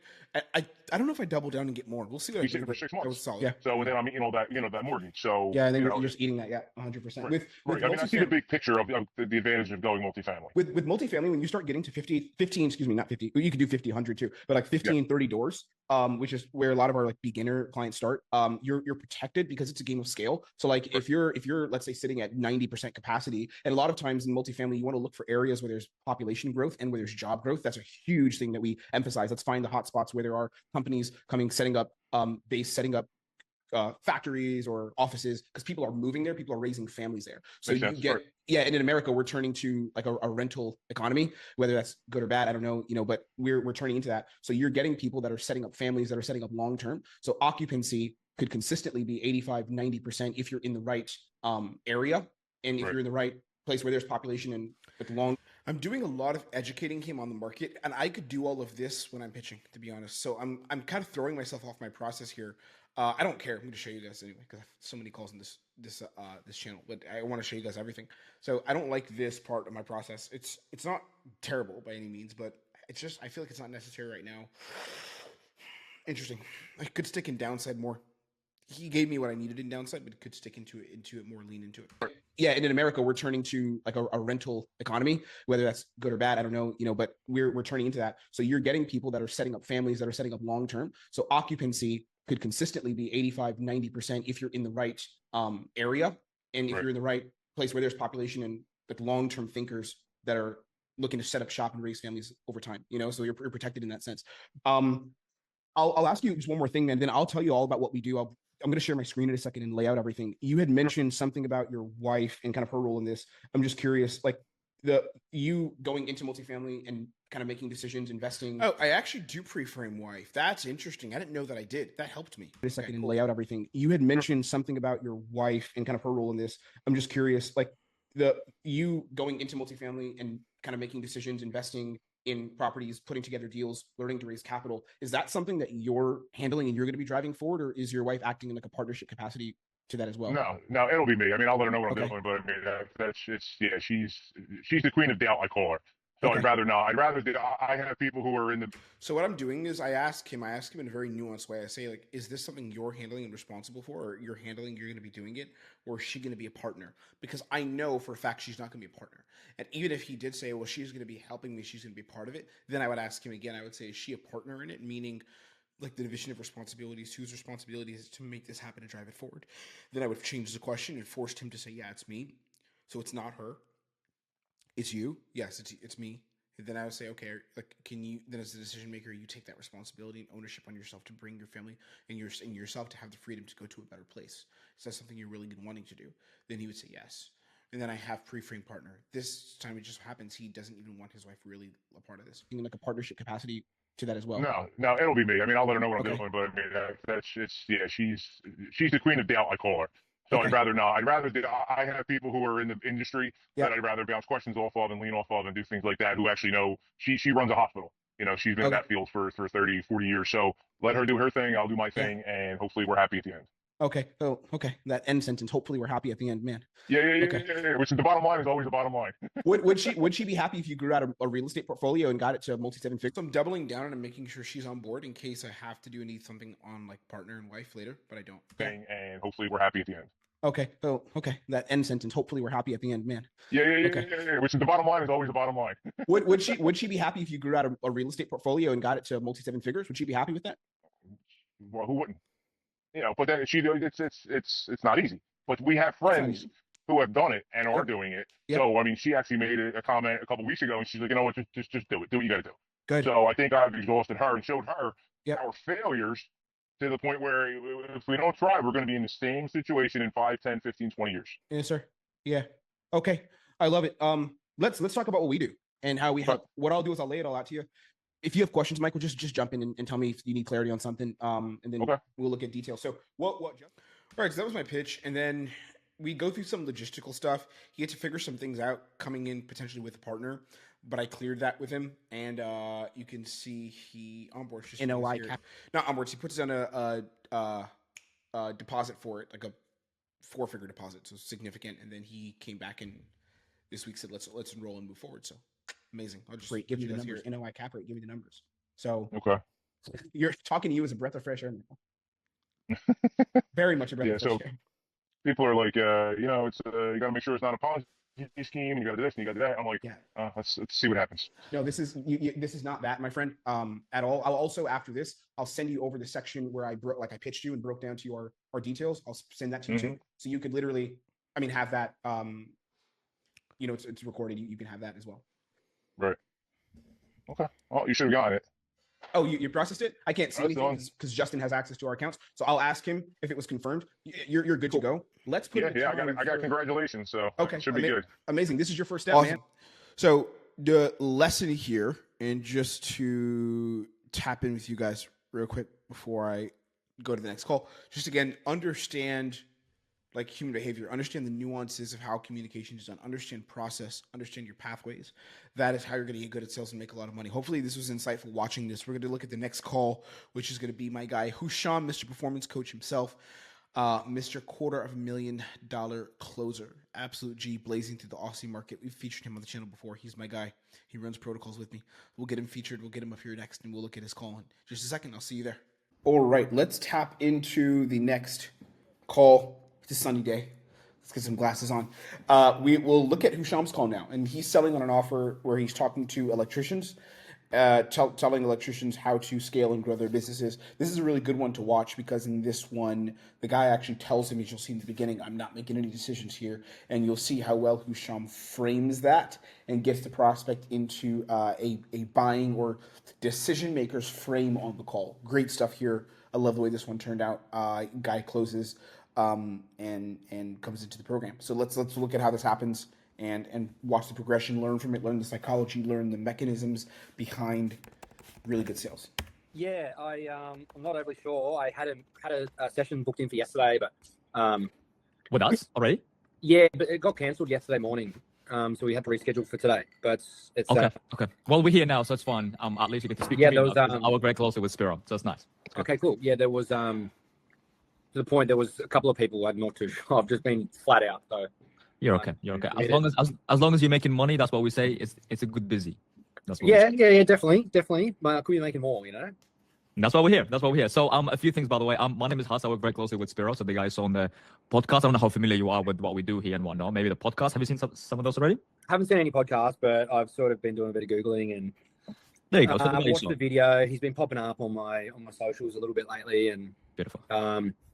Yeah, with him. So I'm the executive. I'm right under him. So I run the background show. If that makes sense. Great. Awesome. Three things we'll run through me and you, Michael. Number one, I want to find out more about your business. What's going on, numbers, bottlenecks, like where we are right now and where we want to get to. That's the most important thing. And the second thing, we'll talk about the program. We'll customize it to you, see what you want and what you need and what fits perfectly to scale. And then the third thing, if you're feeling good, I'm feeling good, mate, we'll get you on board and talk about investment, all that stuff. If it's not what you're looking for, please let me know as well. Be like, hey, this is not for me. That's also fine. It's not a problem with me. Sounds good? No, absolutely. So I'll be honest too. I have a call. So again, you hear the framing on the top. It's the same thing on my call. It's the same process. Here's what we're going to do. Here's how we're going to knock out this call. Here's the agenda. Because what we're doing when we frame the call at the beginning is essentially getting a contract signed, set, a verbal contract with the prospect. So we're establishing this is the nature of what it is that we're about to do here together. That's what Husham, aka Haas, is doing here on the opener. Problem with me. Sounds good? No, absolutely. So I'll be honest too. I have a call with Tactical Tradie on Thursday. So So I don't want to be making any decisions today. I just want to. 2 years ago, I signed up to TSA, the Trading Success Academy, and so this is really important here. The guy says, "I don't want to make any decisions today," and then he gives the reason why up front. Some people won't do this; they'll just say, "Hey, I don't want to make a decision." But this guy actually says, "I don't want to make decisions today because of this exact reason. I signed up for this other company." As you'll find out in a second, I won't say he was burned, but like he didn't get where he wanted to be, and he's using that as a rationale. But look at Husham's face when the guy says about the previous decision he made. Decisions today. I just want to. 2 years ago, I signed up to TSA, the Trading Success Academy, and so you see the laugh. Look at that devious laugh from Husham. What he's doing is he's communicating like without having to say it, he's communicating, oh, that's a mistake. And that implies a lot because there's always the text of what you're saying, then there's the subtext, what's understood by it. So what Husham is saying with his face is, oh, that's ridiculous. That's what he's saying. But what could be understood by that is, we as a company are so much better than them. They're a joke. They're ridiculous. But he doesn't need to say that explicitly, but his face is showing that. Look at this guy. You just screenshot this and just use it. All right. The business was in a different position and I sort of wasted a lot of money just because I was super busy. The business has grown since then, so I've got a bit of extra spare time up my sleeve. So I want to make sure that I make the right decision for me. Just because. So this is very interesting. Look at the mechanics of this, and you'll see how Husham pre-frames this really, really well. The guy says, I want to make sure I'm making the best decision for me, and that's why I won't make a decision today. That dynamic doesn't really make sense, does it? I want to see what's the best decision for me. That's why I won't be making a decision today. That doesn't necessarily make sense, though, because he could make a decision today that could be the best decision for him. Him saying I'm not making a decision today has nothing to do with making a decision that is good for him, right? Maybe he shouldn't make a decision today. I'm not saying that he should or shouldn't make a decision today. That's not my point, and I hope you all understand the nuance. My point is that how is him making a decision later better for him? Those two things don't necessarily need to be aligned. It's very interesting. Watch how Husham then handles this. I want to make sure that I make the right decision for me, just because. And what does that really entail? The right decision. Great job from Husham jumping on this frame immediately. So he's going to force the prospect to justify and explain what does the right decision actually mean in practice, without us just saying right decision, which does not actually mean anything. When you say right decision, what does that actually mean? Tell me. When you say right decision, what does that mean actually? What does that really entail? The right decision. Yeah. So I have one guy full time. He's a fourth year. He's about to be a tradie in 2 months' time. Cool. I've literally last week employed another tradie, so there's going to be 3 of us. My whole game plan is to sort of step back a little bit and run the business. I've been going for 15 years now, and for the first 13, 14 years, I fucking was doing everything, late nights, everything that Spirit said. Wearing all the hats and everything that he said on the phone call was like, I'm just like, far out, man. Well, it's good to know I'm not the only one. But if you can hear this, and I'm going to bring you up with me and bring you up with Husham and where he's at, like you can hear live, he hasn't answered the question. Husham asked, when you say right decision, what does that mean? And then the prospect starts talking about, which is not a bad answer, by the way. Every answer the prospect gives that is not perfect doesn't mean it's a bad answer. It just means it's not the answer we were looking for, right? So he says, I don't know if you guys can hear, but my dog's in the back just doing weird shit. He can see him there in the corner. So this guy says, the prospect says, I want to make sure it's the right decision. Husham says, what is the right decision? And then he starts talking about his business and where he wants it to get to. But that has nothing to do with the decision to work with someone, have like a coach, mentor system in place. That hasn't answered Husham's question yet. So watch, he validates it. And Husham's like, great, thank you for playing ball and answering my question. I'm with you, bro. But I need you to answer my question like the right way. Everything that he said on the phone call was like, I'm just like, far out, man. Well, it's good to know I'm not the only one. So we'll break it down. What I was asking you is like, I want to make the right decision. What would it look like for you to make the right decision if the other one didn't work out? What's different now? That's what I'm trying. You see how he then adds in what's different now, like with making the right decision. He specifies the nature of the reframe, the pre-frame on decision making back then versus now. That's very important. Like for you to make the right decision if the other one didn't work out. What's different now? That's what I'm trying to say. Yeah, what's different now is that I have time available to, I guess, watch the videos. But I wasn't keeping myself accountable to watching the videos. Watch the videos that they provide. You're not going to fucking learn. You're not going to grow. You're right. That's the first one. And also TSA was extremely expensive. It was $500 a week. Watch what Husham does here. This is really important. He says it was expensive. $500 a week, which if you guys know high ticket, let's pretend that he was in there for 4 months. That's $8K for a 4-month program. That's not that long. That's not that expensive. That's not cheap, but that's industry standard for high ticket coaching. Look at Husham's response. Grow. You're right. That's the first one. And also TSA was extremely expensive. It was $500 a week. What is that going to be? But I was doing it for, when I was like 2K. That's like 2K a month. That's nothing, Michael. What's going on? Yeah, I love that framing from Husham there. And Michael, the prospect, funny enough, they have the same name. This prospect and my prospect, they have the same name. You see earlier, when he mentions the price, he pauses. He says 500 a week, and the people he's around, I'm sure, are not looking at high ticket coaching programs, right? Because it's out of most people's reality. People would spend this much online, and Husham just doesn't vibe with that same energy. He's not like leaning into it, like, oh wow, that's a lot. Husham's like, no, that's cheap.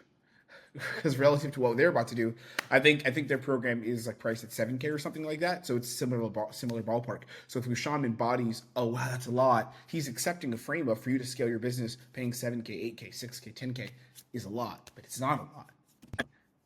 And also TSA was extremely expensive. It was $500 a week. Extremely expensive. What is that going to be? But I was doing it for. And I want you to understand this moment too. You see how Husham doesn't buy into this frame of it being expensive? Because he doesn't do that, the prospect's level of respect for him, the prospect isn't even thinking this consciously. It's not like he's sitting there like, oh, this is my thought, like my conscious thought. He's not thinking, I respect this guy. But it's on the subconscious level. His respect for Husham goes up, and it gives Husham more flexibility and freedom to sell to him more aggressively. When I was That's like 2K. That's like 2K a month. That's nothing, Michael. What's going on? Yeah, well, back then, now it's different in terms of cash. Yeah. But also when you're doing the videos, it's great. But when you're not watching the videos and you're letting it sit there for weeks on end, $500 a week. So now we get to the real truth, the real heart behind what's missing. He didn't get results with that. So if he would have grown his business and scaled it and paid $8,000 or $500, whatever, how long he was in it to scale it, would it have been absolutely worth it? 100% it would have been worth it. But because he didn't get the result, now that outcome is not, the investment wasn't worth it. Do you see how that changes the nature of how money works? So money, oftentimes, it is a lot in the prospect's mind, like, oh my God, that's expensive if the result were to happen. But if the result happened, hey, it's worth it. Becomes quite a lot. It fucking adds up and adds up and adds up. So, but the business is, I think it's ready to go, and I think I've got a bit of extra spare time up my sleeve now to commit to something. I want to try and do this right because me and two other guys full time. There's some responsibilities there. What? 100%. As a business owner, I'm sure you have a family as well. Are you married with kids or just by yourself? I'm not married, but got kids. Yeah. Okay, so like that's another added responsibility as a father. You know, what I mean, it's a lot more. It's not easy for you, especially, right? What I want to ask you is, so what Husham is doing, he's stacking on labels to this guy, and he's going to use them later on the call. He says, like, as a father, as a business owner. He's not going to say as a husband because it doesn't sound like he's married, but like father, business owner. Now the prospect is going to operate under those labels. You see how I did that in my previous call as well, talking to that guy. He was in the tiles. Like as a father, as a husband, or I wouldn't say husband on this call, but as a father, as a leader, business owner. And then you can operate the rest of the call with him under those labels. Yeah. Okay, so like that's another added responsibility as a father. You know, what I mean, it's a lot more. It's not easy for you, especially, right? What I want to ask you is, if by the end of the call there is like a fit for you, are you still open to having a conversation about making a change, at least if the shoe fits, of course, at the end of the day? Yeah. So what he's doing now is he's basically getting permission from the prospect and asking, are you open to commitment, or are you closed and against commitment? Because if the prospect says, yeah, I'm open to commitment, then Husham has room to like have a conversation and lean into a strong conversation around actual commitment. Really solid from here. About making a change, at least if the shoe fits, of course, at the end of the day. Yeah, no, of course. I sort of sound like I'm confused, but what I'm meaning to say is that like I was wearing all the hats. And now, do you see how the video's gone, by the way, Michael? Do you see how the prospect's language starts to change? I think this video cuts out for a while, but do you see how the prospect's language starts to change to get more compliant in a decision-making pathway? Like, yeah, I'm willing and wanting to actually make change. And he takes those walls down. And Husham does such an expert job of doing this by, one, not pushing against the prospect so much where he goes into a state of heightened resistance. For 3 days a week. 2 days off. Let me see. I don't want to miss anything. I think that his camera's off for a while. But do you see how the prospect goes from this state of heightened resistance to being in a state of more compliance and openness and willing to say, yeah, I am willing to make change and like potentially make a decision if everything makes sense, because Husham went through that progression that you just previously saw. You won't see any of those. Makes your life 10 times easier. Yeah, I was wearing all the hats and I was doing everything and I was burning myself out. But now my game plan is to take a bit of a step back, go on the tools for 3 days a week, do 2 days in the office to keep up to date with quotes and book work and stuff like that. So if the shoe fits, I feel like I've got more time up my sleeve already than I did back then. Good. So Good. I want to make Good. sure that Okay, I'm love it. executing. I want to make sure that I'm executing things right. Like, yeah, 120, 130 bucks an hour. It might sound a bit, but when you break it down, it's fucking not much. When you get into like materials, taxes, and whatnot. By the way, Michael, just let you know, your video is not on, so I can't. Like, it's just black screen. I don't know what's happening from your side. There you go. You're back. You're back. Okay, cool. Yeah. As long as like we're open to having a conversation about change and not going to other companies, if the shoe actually fits and only fits and it makes sense for you, then I want to have a conversation around that as well. So yeah, of course. I want to hold you accountable because that's what we do in our program. If we can't do it on these calls, excuse my language, we can't fucking do it inside the program either. You know what I mean? So there's a certain standard we're going to hold. Talk to me about goals. What do you want to be? Do you see how strong that frame was that he set? And he gets like compliance, he doubles down, and now gets a massive amount of compliance with the prospect on decision making change, being open, wanting, and willing to be in a very different position, which is absolutely well done by Husham. In the next, let's say 6 to 12 months, ideally. What's the idea? What's the vision? So currently, sort of revenue is 500 to 600K a year. Okay. I'd like to bump that up to close to $1 million. So doubling exactly what we're making right now, a year from now. That would be fantastic. Yeah, that would be great. It would be great, or is that the actual goal, Michael? Like that's actually what you. Yep, amazing job attacking that. So he's like, that would be nice. It would be fantastic. Would it be great, or is that a goal? Is that like a necessity? Because we don't want people to operate on the level of, oh, it would be nice. It would be casual. It would be okay if I got that. Because then what does it do? It decreases the urgency, decreases the level of seriousness, and you have less leverage to actually command a sale or influence decision making. So what Husham's doing, he's raising up the terms. He's increasing the strength of the terms on the call. So instead of it being that would be great, it's that would be necessary. Okay. Doubling exactly what we're making right now, a year from now. That would be fantastic. Yeah, that would be great. It would be great, or is that the actual goal, Michael? Like that's actually what you envision for the business. That's what you ideally want to be with systems and right people, of course. Yeah, I want to be there because I want to be charging accurately. I want to be charging profitably because some things in the video, it's like, yeah, it's everything that he says. It was me. It's like I work for about 4 or 5 builders, but I've got a really good clientele base. As you're watching this review, listen for pain. Listen to the moments where the prospect is in pain and how we navigate pain. Use that as an anchor to sell. Okay, listen to how Husham draws out pain. Everything that he says, it was me. It's like I work for about 4 or 5 builders, but I've got a really good clientele base. I have a good online presence. I've got quite a lot of Google reviews. People see me online, and I want to start executing a little bit more. Like it's, I just want to start executing and running the business like a business. That's my goal. Is I want to be running the business like a business and not like a fucking tradesman. Like, interesting question here would be: do you feel like you're not running it as a business now? Like, where are things, I guess, missing? Where are you under leveraging your own productivity, your own outputs? That could be an interesting question. I don't know what Husham's going to do, but that would be interesting to just spike what he's saying. Remember what we talked about the last call? Whatever the prospect wants to have means that they don't have it, and that's where the frustration lies, right? That's just the solution, the recipe for pain. If they want this, that means they don't have it now. Business and not like a fucking tradesman, like, and actually have it going well so that I can take a back step, control everything, make sure everything's all good, send the boys off, do this, do that. 100%. Where's the bottlenecks that you see in the business? You mentioned pricing. Great. So he just goes right for that. He says, what are the bottlenecks that you're seeing now? 100%. Where's the bottlenecks that you see in the business? You mentioned pricing, which I want to know more about that. Where's the bottlenecks? Where's the holes in the business right now that's leaking and executing correctly? To see how we can help you. So I do a lot of stuff hourly rate. Okay, so there's my first problem, right? That's that you're capped at fucking 8 hours, 10 hours maximum. No one's working 12 hours a day consistently. No. So you're capped with that. My quotes are too accurate.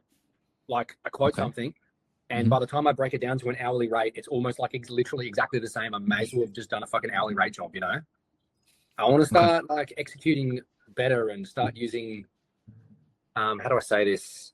Start using the system that I'm hearing, you know what I mean? And start. So I don't maximizing more of the profit. I don't know the electrician space so well, but I can hear the idea. Essentially, I believe it's either one of two things. Either he's working really hard and not getting paid well for that amount of work, like he's pricing very, very inefficiently, something like that, or he's like undercharging, or it could be a combination of both. So we know that the technicalities don't necessarily matter until you pitch. When you pitch, you want to break down some of those technicalities, but you can hear in his language and what he's saying right now that is a problem. And now we have pain. We have that sourced. How do I say this? Start using the system that I'm hearing, you know what I mean? And start maximizing more of the profit. I got you. I got you. Do you feel like in the business right now you're not maximizing, or you're not? One thing that Husham is doing really well is whenever the prospect starts to trail off and not know what to say next and they give the answer, do you see how quickly Husham just jumps in and goes to the next point? He doesn't really wait for the prospect to finish a full thought, because a lot of times the prospect won't know always where to go or what to say, but Husham knows what to say and where to go, so he'll drive that conversation forward. Great stuff here. You know what I mean? And start maximizing more of the profit. I got you. I got you. Do you feel like in the business right now you're not maximizing, or you're not at potential when it comes to your profit margins? You feel like there's more that you could be making, but you're not? Yeah, absolutely. Totally. Like, absolutely. Small. Your audio disconnected, by the way. Yeah, still gone.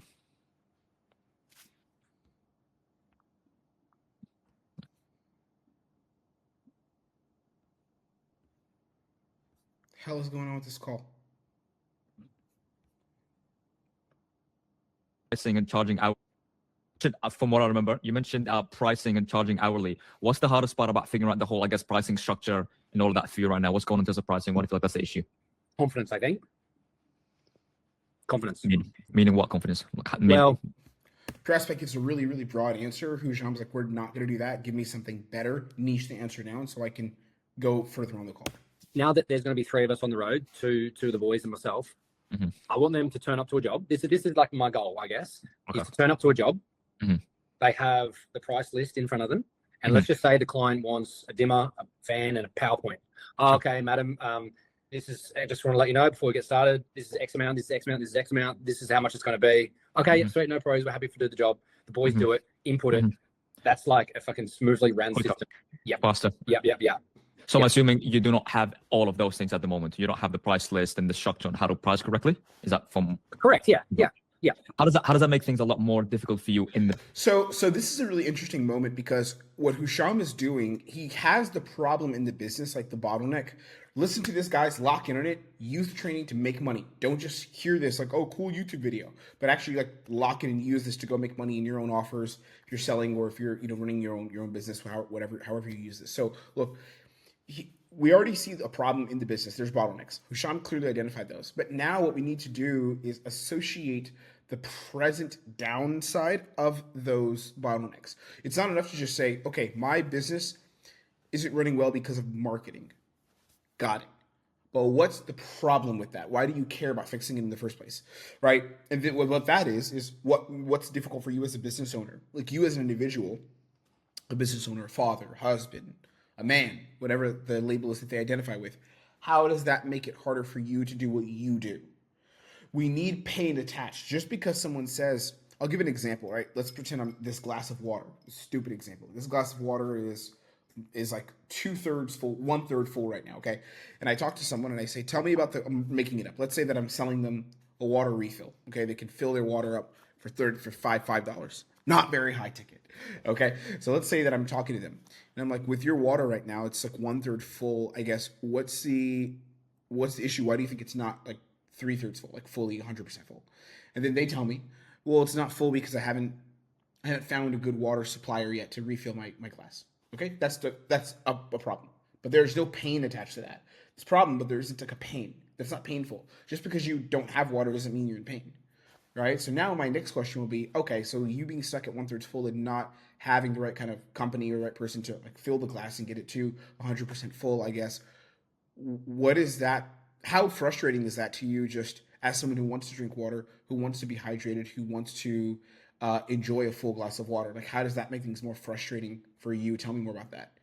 You see, because then they'll say, well, I'm going to run out of water quickly. I'll be thirsty for the rest of the day if I don't drink water. Do you see how now we establish pain attached to problems? So we're here on the problem level, which is okay. But what Husham is trying to do is go past the problem level to the pain level. So I get the problem. These are the bottlenecks in the business. Cool. Why do we want to solve these? Does it make your life more difficult having these bottlenecks? Like, why are they bottlenecks? Because what do you want? I want XYZ, and I don't have XYZ now personally or as a business owner. Watch the progression. Watch how he does it. At the moment, you don't have the price list and the structure on how to price correctly. Is that from? Correct. Yeah. How does that make things a lot more difficult for you in the business? Or see, how does that make things more difficult for you in the business? And I don't know what he's going to do here, but I suspect he's going to label He's about to say, especially something tells me, I don't know yet. He may not, but I think he's going to go, especially as a business owner, or as a something like that. It's a lot more difficult for you in the business, or especially for you as a business owner. How does that make things a lot more difficult? He just throws in a label so that the prospect can answer him through the narrative of the label that he identifies with the most strongly, which is going to be as a business owner. That's the label that he's operating under. Some people will operate as a wife, or as a father, as a husband, as a young woman, as an individual, as a professional. Everyone has these labels. So Husham is label maxing. He's label maxing right now. Amazing. Good work. Correct. Yeah. How does that make things a lot more difficult for you in the business, or especially for you as a business owner? How does that make things a lot more difficult? Well, there's a lot more time on the back end. Fair enough. Them doing job. Bleeding time. There we go. Now we got pain. I'm spending a lot more time on the back end. And we could even go further into that. You spending that time in the back end, what is that like taking away from that? We have more pain, pain attached to pain, chain of pain, chain of pain, chain of pain. We love it, right? So we have that now. Owner, how does that make things a lot more difficult? Well, there's a lot more time on the back end. Fair enough, them doing jobs, but if the boys are doing 4 jobs a day, I still need to fill out four job cards. Whereas if everything is set up, which I keep saying to myself, I need to do, but with what fucking time? I use I use the app Service Mate. Okay. So it's so easy just to start inputting things, put a price to it. This makes sense now because I didn't hear this part of the call. I have no idea what's happening here. I mean, I'm watching it for the first time with you guys. I watched some parts of the call, but not this part. So it's funny because in the pitch, which we're not going to see, but in the pitch, Husham actually gives a case study of an old guy, an old electrician they worked with who's in his 60s, I believe, and has gotten to the point where he's withdrawn himself from the business and basically just goes and works on passion projects and things while the business makes money and he has all this time free. I didn't realize why he did that. I was like, that's interesting that he's using that as a case study here. But now it makes sense because this guy's holy grail is to withdraw himself from the business and have a bunch of free time. I assume like something like buy back more of his time and make more money. So make more money while putting in less time, right? We love both of those goals. Great stuff. And for him as a father, as a business owner, I hope he gets that. I hope he achieves that. And Husham, because he's closing him, is going to give this man the ability to make that happen in his life, right? Which is totally amazing. This is what you got to do. This is, but I just haven't got around to it. You know what I mean? So look, time is an interesting thing because you're a business owner. You're also a father. You have a lot of other responsibilities you need to take care of, right? Do you feel like there's other business owners who are still as busy as you? Maybe. This is interesting. I missed something because my girl was opening a chocolate, so I'm gonna also redo this. I want to see this for your a business second. But boys, this is what you got to do. This is, but I just haven't got around to it. You know what I mean? So look, time is an interesting. So he basically gets out of the question. He's like, yeah, well, I just haven't had a lot of time. I haven't made time for X, Y, Z, whatever problem, whatever thing in my business. And Husham's gonna attack that. Put a price to it. Boys, this is what you got to do. This is, but I just haven't got around to it. You know what I mean? So look, time is an interesting thing because you're a business owner. You're also a father. You have a lot of other responsibilities you need to take care of, right? Do you feel like there's other business owners who are still as busy as you, maybe even a little bit more busier, but they still find, the time or dedicate or prioritize the right things at the right time? Well, yeah, it is. It's prioritized. The past couple of months with work, we've been so busy. That's why I've gotten someone because I'm back on the tools 5 days a week. Yeah, like I guess, it could be a priority thing for sure, but also at the same time, like life's been very busy. Life's been so hectic. That's why I finally got someone else to come on, give me a hand so that I can start committing to doing this stuff. That's the question I have because so good. Husham is not letting him off the hook. I don't know where he's going to go here, but this guy is pushing back. He's like, yeah, things have been busy and life is busy. And what he's doing is he's saying there's circumstances out of my control as a business owner that are affecting my ability to make money for either myself, my family, whoever the fuck else, right? He's saying that. So it's very interesting. Husham is not letting him off the hook with that frame. Husham's going to force him into like a responsibility pathway. Very interesting stuff. Life's been very busy. Life's been so hectic. That's why I finally got someone else to come on, give me a hand so that I can start committing to doing this stuff. That's the question I have because there's a challenge I want to present and tell me how you feel about this. Push back at me if you don't agree, of course. But do you want to be in a position or moving forward, do you genuinely want to create the time and prioritize the time to grow the business? Or do you want to just be in a position where like use time as a reason why we don't scale up and use systems in place, if you know. So what Husham's doing is he's giving him a crossroads, like what kind of business owner, who do you want to be? And that is going to influence the prospect's decision-making pathway going forward. It's very important that Husham does this. He's basically calling him out and saying, who are you going to choose to be right now on this call in terms of how you make your decisions, how you run your business. Really powerful stuff. Moving forward, do you genuinely want to create the time and prioritize the time to grow the business? Or do you want to just be in a position where like use time as a reason why we don't scale up and use systems in place, if you know? No, because I've been doing it for 15 years and it's time to scale. I feel like I'm good at my job. I feel like my rapport with clients is quite good. I want something for the hard work that I'm putting in. And so what the prospect is doing right now is he's building up an identity. He's building it up around why he's willing and wanting to do things differently now and make time now to achieve results, right? He's building up that identity because Husham basically put him in a position where he has to commit to that identity and has to build it up here, which is stellar job from Husham. I've been doing it for 15 years and it's time to scale. I feel like I'm good at my job. I feel like my rapport with clients is quite good. I want something for the hard work that I'm putting in.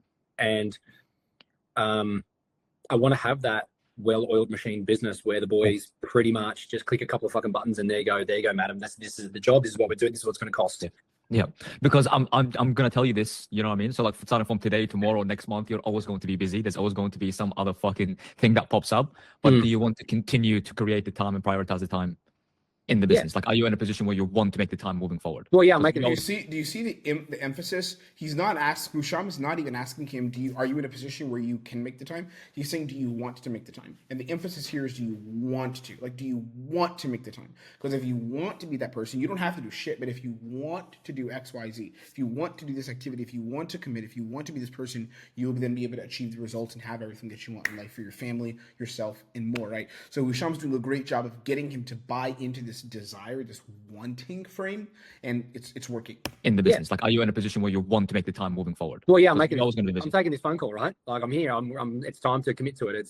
I could keep watching these videos online for the next couple of months and not do anything about it. But I'm like, no, it's fucking time to do something. Like, let's make a move. Let's give it a crack. And I'm curious here if Husham is going to go. I don't think he is because the moment passed now. I think the moment's it's a little too far now. But he could have gone. What matters is what happens after this call. Not just you being here, but I think Husham's pushed him enough and gotten enough compliance, and this guy's operating in complete good faith now and not avoidance. He's building up enough of a strong identity that Husham doesn't need to do that, and it may even hurt. He could do it. It's risky if he goes, what matters is what happens afterwards. It could be like too obviously hungry for the sale type of thing, especially given the prospect's resistance earlier. That's one of those little statements that could work really well or really doesn't need to happen. So let's see if Husham does it. I suspect he's not going to here though, because the guy already said it already. That's why I'm on the call, and it seems like the moment has passed, so he might not do it. Not do anything about it, but I'm like, no, it's fucking time to do something. Like, let's make a move. Let's give it a crack. And with a few boys now and a subcontractor, I'm going to be able to take a bit of a backward step and be able to do this stuff, not just let it swindle away and cost money without doing anything. So you mentioned, is it costing you money in the way that you, I guess, pricing at the moment? Do you feel like it's been costing you money? No, I don't think it's costing me money. So Husham obviously wants the answer to be yes to this. Is it costing you money? Like, you not doing things the right way? The prospect says no. This part I remember from when I was looking at some of the clips. Watch how he navigates this. Watch this. So you mentioned, is it costing you money in the way that you, I guess, pricing at the moment? Do you feel like it's been costing you money? No, I don't think it's costing me money. Obviously, you don't nail every single quote. Some things happen, obviously, but 9 times out of 10, we're making money, or we'll say breaking even. Well, breaking even is not making money, my friend. Breaking there you go. Spending money and then getting it. So what Husham does is he just directly attacks the prospect's logic. So the prospect logic goes, he's using logic like, yeah, because we're breaking even and we're not dying, that means that we're not losing money. Whereas Husham's going to go past that and say, if you could be making 100K per month, and right now you're making 50K per month, that by definition is you losing money because you're that 50K gap, you're not closing that, right? Look at the dynamic and how Husham puts in there. Happen, obviously, but 9 times out of 10, we're making money, or we'll say breaking even. Well, breaking even is not making money, my friend. There you go. Spending money and then getting it back the same. Like, it's just like, I give you $10, you give me my $10 back. Did I make money? That just break even. You know what I mean? So is it, are we genuinely leaving money on the table because we are not pricing correctly and not maximizing the absolute profit in the business? Because if it's not, then I'll just tell you, just keep doing what you do when you break even. No, yeah, it is. Yeah. Yeah. How much? Do you see? So now Husham has that frame. He's created that frame expertly. The guy has conceded it, and now we're in a nice pocket. Get back the same. Like it's just like I give you $10, you give me my $10 back. Did I make money? That just break even. You know what I mean? So, is it? Are we genuinely leaving money on the table because we are not pricing correctly and not maximizing the absolute profit in the business? Because if it's not, then I'll just tell you, just keep doing what you do and you break even. No, you know yeah, it is. Yeah. How much do you feel like we're leaving on the table? Of course, you don't know exact figures, but based on your ticket prices and what you've seen, how much do you feel like we're leaving on a weekly, monthly, even yearly basis? Because you've been open for a very long time. Yeah, look, to be fair, monthly thousands. Like, yeah. Can I take this fucking message, please? One sec. Sure. And then after that, I went to lock in, Michael. Yeah, I'm trying to. So he's got some message to answer.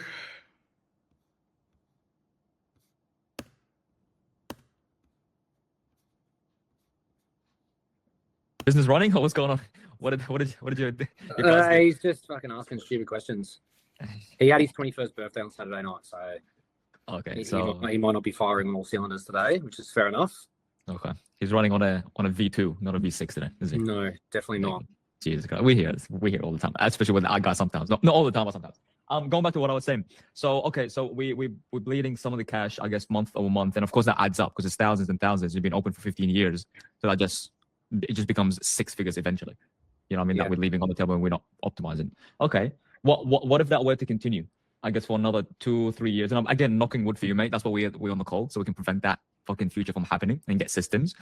But what if we don't figure out those, I guess, systems when it comes to pricing, even sales, because we see that as a priority as well in business. What would be the downside on the business and on you as a business owner too, if that were to continue and slightly gets worse? Yeah, I mean, I'm not in business to tread water, am I? So this is him asking consequence. Really well done. I'm not going to overanalyze it. I don't think we need to, but it's really cleanly done consequence question. If you've seen previously how I asked it, you'll see the same patterns and flows in consequence. I'm in business to move forward and to grow and to earn more money and to do all those things that I want. Like, I've done quite well in investments outside of work, so it's not like I'm broke, but could be doing better. I set myself quite a big goal and an expectation on myself. So, I mean, could I handle it? I don't know. We'll have to see. But ideally, it would be great. Absolutely crappy downside answer. Husham asked the question fine, but the prospect avoids it because he's staying in this positive, I've done well for myself kind of frame, right? And let's see how Husham combats it or how he navigates it. But could be doing better. I set myself quite a big goal and an expectation on myself. So, I mean, could I handle it? I don't know. We'll have to see. But ideally, it would be great to have 3 or 4 trucks on the road and take a backward step. Go off and do 2 days a week and then have 3 days a week in the office to keep busy. I think I need to keep busy for a day or two. That's the goal though, right, Michael? That's what we want to be ideally in the next, let's say, year, 2 or 3 years down the line. But what I'm saying is if we're not in that position due to the fact that... So Husham does not let him off the hook. That's one of the things that's so killer about Husham's process and he does so well. And you need to execute this really well. Is not letting prospects off the hook, making sure that if you ask a question, it's going to freaking get answered. The prospect's going to play ball with what you're giving to them, right? So you can see here, he makes sure that his question gets answered. He does it really, really well. Get busy for a day or two. That's the goal though, right, Michael? That's what we want to be ideally in the next, let's say, year, 2 or 3 years down the line. But what I'm saying is if we're not in that position due to the fact that we didn't make the changes necessary in the business to put ourselves in that position, you know what I mean? Edit again. Prospect's face was showing. The business to put ourselves in that position, you know what I mean? What would be the downside on that in terms of growth of the business, in terms of the goal? What would be the downside or the negative consequence? Does that make sense? If these systems are not sorted right now. Well, yeah, I'll just, like I said, then I'd just be treading water, be exactly where I am right now. And what would that look like in terms of the team, in terms of revenue? Would it just be like a plateau type? Would it get worse over time? What would it look like? It's plateauing, exactly. I wouldn't say I'm losing, but I'm certainly not making massive amounts. That's why at the end of the day, I made this call because I was like, it's time to change up a little bit, see if I can implement these things and grow and expand and nail it and then scale it and then nail it. There you go. You remember all the terms from the video. I love it. It's funny. I love it because that's what we say all the time. What about outside of the business? Because again, mate, you're a human being. You have kids. You have family. Love how Husham is taking the downside and scaling it beyond just business. The guy tried to he gave a okay answer. He was like, yeah, it wouldn't be good. I would plateau. That's about it. But Husham is scaling past that and saying, Let's actually have a real ass conversation around your consequences, around your personal downsides, and watch how he earns this. I love it because that's what we say all the time. What about outside of the business? Because again, mate, you're a human being. You have kids, you have family, right? So what would that mean for you as someone who's ambitious? Clearly, you want something better and live more up to the greater potential. What would that look like for you as a business owner if we just keep plateauing and like you said, treading water outside of just business? I'm talking about you personally. I think he made a small error there because he said outside of business, and then he said as a business owner. So he should have gone like as a father, just as a person beyond business owner. But still, same concept. He recovered it and corrected it very, very well. Plateauing and like you said, treading water outside of just business. I'm talking about you personally. Yeah, well, like I have one child and my partner's got two. So we got 3 kids between us. We don't live together because we've only been together for about a year or so. But like, I've just recently reached out to get another mortgage, but like, I'm going to be fucking busting to do it with where I'm at right now. And like, I live by the beach in Sydney. I'm fucking lucky. I'm awesome. But like, I just want more. I want better. I want to pride myself on going to all my daughter's school things. That was one thing about that I set myself. But the past couple of months, work's been so busy, I haven't been able to go to the things. We got real pain. Woo! We did it. Put like balloons and poppers, whatever the fuck people do at parties, in the chat, right? We just got real pain. Amazing. That I set myself. But the past couple of months, work's been so busy, I haven't been able to go to the things. Really? And that affects me because I want to go to whatever it is. Yeah. But because we've been so busy, we feel like I'm on the hamster wheel. We don't know when to get off. Don't know how much is left on the table, which is a bad thing. Don't know how much more I could be making. Like that's I guess why I'm here, is just trying to put it all together so I can see it clearly. It's like more sitting in the unknown. It's like sitting in a dark room. You don't know what's going to happen. If we're moving forward, moving backwards, we're just in the same position. I mean, I'm always busy. I've been going for 15 years, and out of 15 years, there's only been short periods of time where I've been quiet, besides like the first year or something like that. But well, being busy is one thing. Exactly. Like, where's all the money that could have been, should have been, would have been? You know.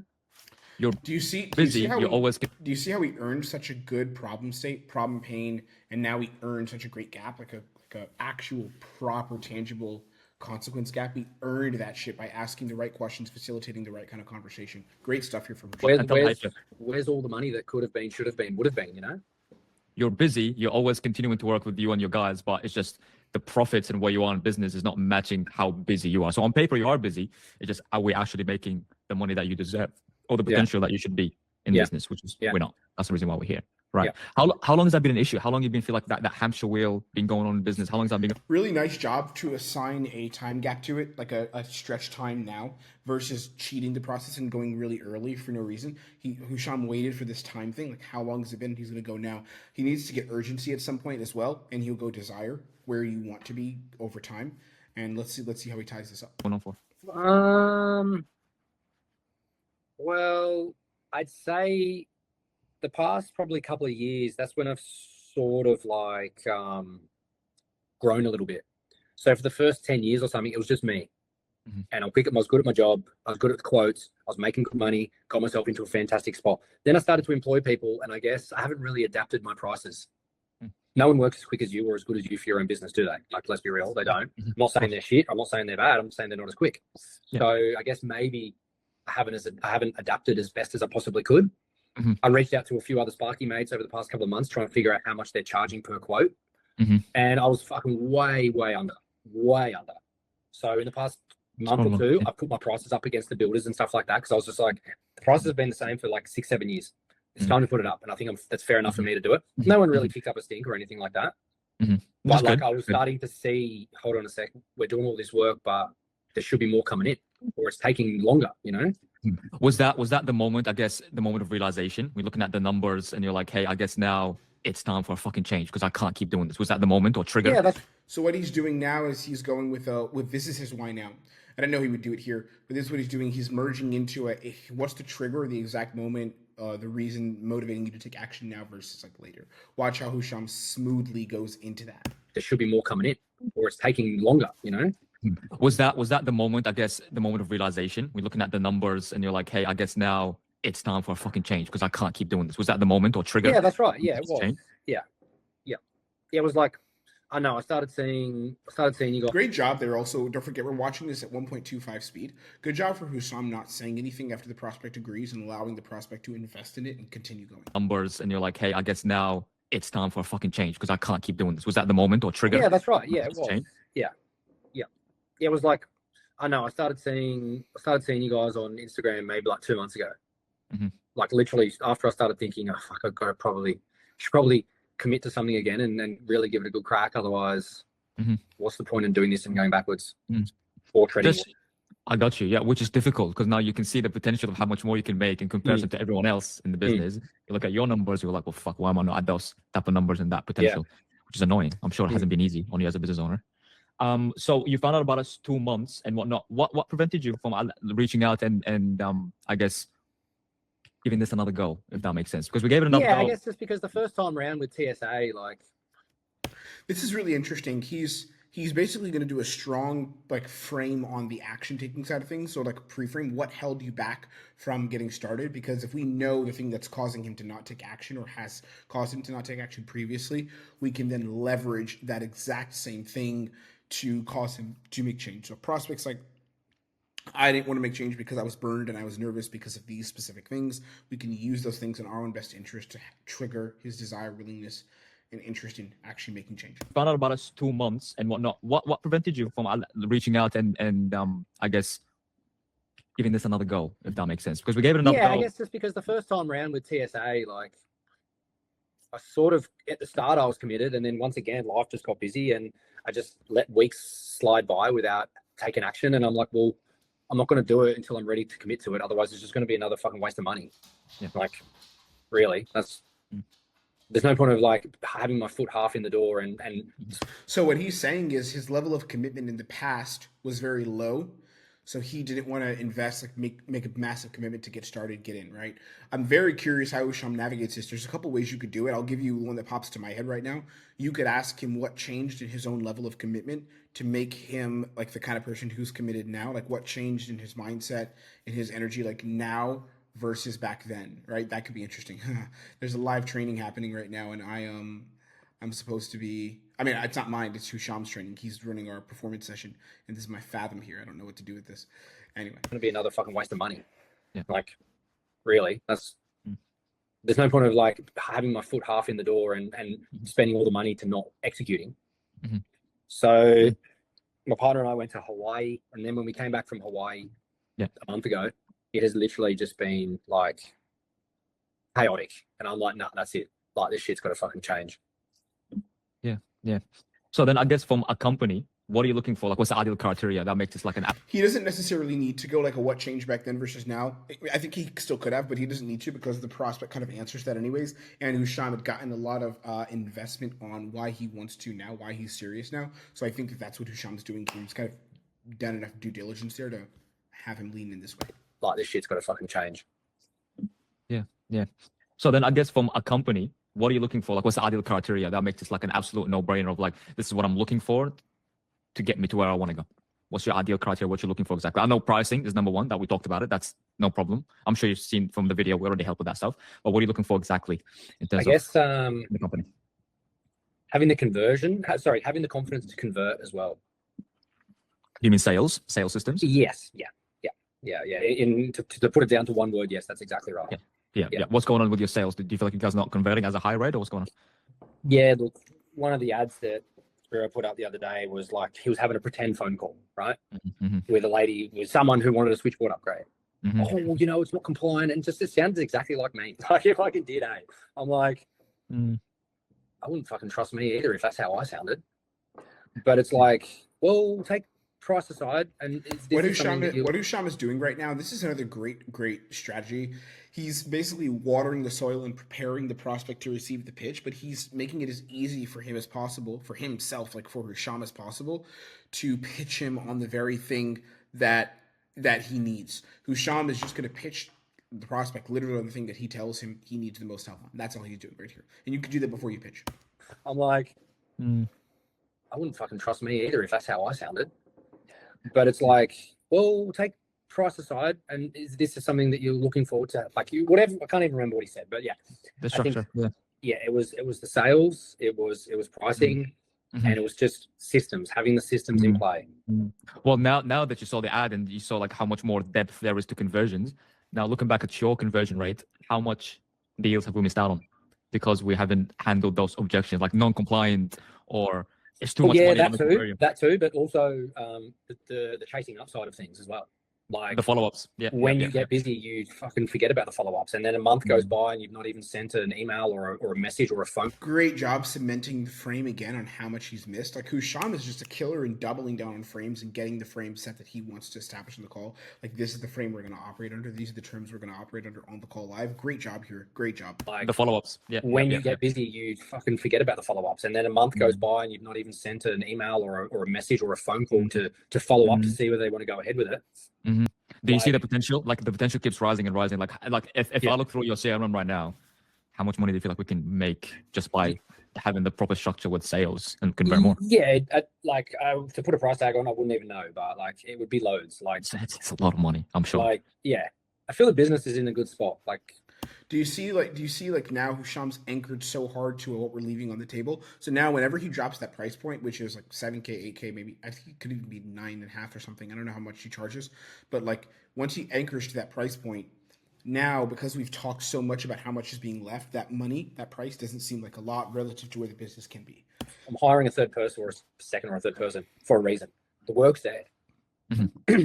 I don't think, by the way, I just want to correct myself, and maybe I said something wrong in the beginning. I don't think you're in a terrible position. That's not my intention at all.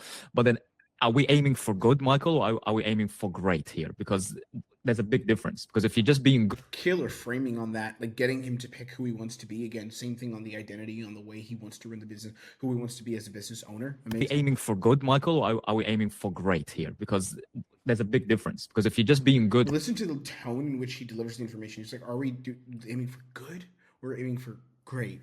And those words have two different energies behind them. You can hear the energies different. So Husham is not just responding on the level of or talking on the level of here's what I'm saying, the text, but it's also the level of tone and how the prospect interprets that text. Okay. here, because there's a big difference. Because if you're just being good, I don't think you'll be on the call with me. Because I don't think we're aiming for good here. I think we're aiming for great. Yeah, You know what I mean? We want to be in a position where you're not sitting on calls like these all the time saying, hey, I need help with pricing and sales, right? Yeah. So I just want to set the right intention. Are we here for good or are we here for great? Yeah, no, we're here for great. And I didn't take Amazing job. I didn't know if he was going to do this, but he actually makes him answer the question here. I thought he was going to let it go, but he doesn't even let that go. He makes him answer the question. Great. The right intention. Are we here for good or are we here for great? Yeah, no, we're here for great. And I didn't take any offense to what you said. I'm glad. Yeah, I want to, like I said, system, sales, and pricing. I want to nail those three so that the machine runs smoothly. Yeah. And do you feel like that time is, I guess, in terms of time, commitment, effort, and all that stuff, do you feel like you're ready to draw that line in the sand? Because I don't want the same thing to repeat from TSL, but I want to be honest with you, because if it repeats, then we're not the right people for you. Because it's just not going to get the results. But do you feel like you're ready and committed? What he's doing here is he's actually doing an assumptive close. It's very interesting. He's doing a much more advanced version of an assumption close. So this is an old school sales technique. Like all the old guys would teach this, where like assume the prospect is going to start and just like assume they're going to pay. Husham is doing this, but he's doing a much more modern version of this. It's very nuanced. He's Trojan horsing this idea. He's assuming. Oh my God, this is so amazing. I love sales so much. Sometimes it's too much to even teach like on YouTube because it's very advanced, but I think you guys can learn from this. Look, Husham is playing chess, not checkers here. And I always tell our sales reps and protocols, you want to be playing chess in sales, not checkers. Look, he's assuming that the prospect is going to close, but that assumption, the way he gets to that assumption is very interesting. He says, are you in a place at time right now where you're willing to put in work and like commit? And if the prospect says yes to that, then the assumption is that the prospect's going to start with us and we have everything you need to succeed. So he's assuming the prospect is going to close, provided that he has the time. But the prospect has already said he has the time, willingness, and commitment to do this now, which means that his answer here, you could predict 99% chance is going to be what? Yes, I have the time. So then Husham just goes with the assumption then you'd be starting with us. And if you don't have the time, if the answer is no, then I wouldn't want to work with you because we'd be a bad fit. But it doesn't even make sense, really, if you think about the logic. I mean, it makes sense from a sales standpoint, but the logic of it, which is very interesting, is it's like we're not going to work with you if you don't have the time, but the prospect already says he has the time. So Husham is asking a question that is null because he already knows the answer to it. The real thing Husham is doing is making an assumptive close that this guy's going to start with us if he has the time, and Husham already knows he's going to make the time. He already said he's going to make the time. You see? Nail those three so that the machine runs smoothly. Yeah, and do you feel like that time is I guess in terms of time, commitment, effort, and all that stuff, do you feel like you're ready to draw that line in the sand? Because I don't want the same thing to repeat from TSL, but I want to be honest with you, because if it repeats, then we're not the right people for you, because it's just not going to get the results. But do you feel like you're ready and committed? Yeah, I think I'm ready to this time. Like I said, I've like, I took a lot. So now the prospect is fully in a buying frame because he said, yeah, have the time. And by me having the time, I'm assuming I'm going to work with you. I think I'm ready to this time. Like I said, I've like, I took a lot. I took some things out of TSA. I did. Like, it's not that I didn't take anything out of it, but did I maximize it? Did I maximize it? No, I didn't maximize it. No. Okay. Well, now let's do it differently. I'm glad that you're here. So I think we can help you. They have pen and paper, something to jot down ideas together. Yeah. And we'll run through what we do. Cool. That's all from my side, Michael. How are we feeling? Any more questions? Anything specifically you're looking for? That's it. He closes him. I don't know That how would he be closes. I think he takes like a half split or something like that. I'll show you guys the end just so you can hear it. It's from here to process everything, paperwork and all that good stuff. It's easy stuff. Of course, how do you feel? Yeah, let's go for it. Let's have a look. Cool. In terms of how did you want to do it in terms of pricings? Like, do you want to do the whole lump sum up front? Do you want to break it down? I could do the whole thing up front. He does a split. Let's do this because I want to make it super like no fucking brainer. Let's do half. Come in for half. So we'll go 3.75. Yeah. Check it out. Come see. This is exactly what you're looking for. And then if it is, you can process the left of the payment. We can call it a day. At least that way you're not going full up front and you come and you're like, oh, that's not what I'm fucking looking for. I mean, it makes it easier. How's that sound? Sure. Cool. Let's do it. Do you want me to send it to your number or to your email? How did you want to do it? Send it to email. Cool stuff. And is that MasterCard? Cool. And he gets onboarded. Easy stuff. Amex credit card. I just want to send you the right thing. I could do Amex. That's a great idea. So you can get some points, mate. Just gonna get my computer. One sec. No problems. You always love that, right? When the prospect says, let me go get my card, it's the best feeling in the world. You just freaking love that, man. There we go. Amazing stuff. Great call from Husham. Great stuff to learn from, just in terms of the sales dynamic, the behavior, understanding compliance, understanding frames. I think this was a nice block here on YouTube to just show you guys how good sales is done. Like, this is what it looks like when you sell well. This is what it looks like when you master the skill of sales to change your life. The way Husham has changed his life, by the way, the way I've changed my life. Just everything that I have now, living in this beautiful apartment, having all this, freedom, great life that I'm living right now. Husham, same thing for him. It's really been because of the game of sales. So if you want to tap in on that, learn it, master the skill set, again, there's a link below where you can book a strategy call with myself or someone on my team. 15 minutes. We're not going to pitch you anything. There's zero risk to you on that call. We just ask you where you're at, see if there's a way we can help you. And if we can, we invite you to another call. And if we can't help, then we'll give you some cool resources that will help you get better at sales or find your way in the sales space. Okay. Take care. Be blessed. I will see you on the next one. Go make yourself some money. Use this. Don't just, cool YouTube video, another one, but use this, engage with it, and go change your life. Okay. I'll see you later. Take care.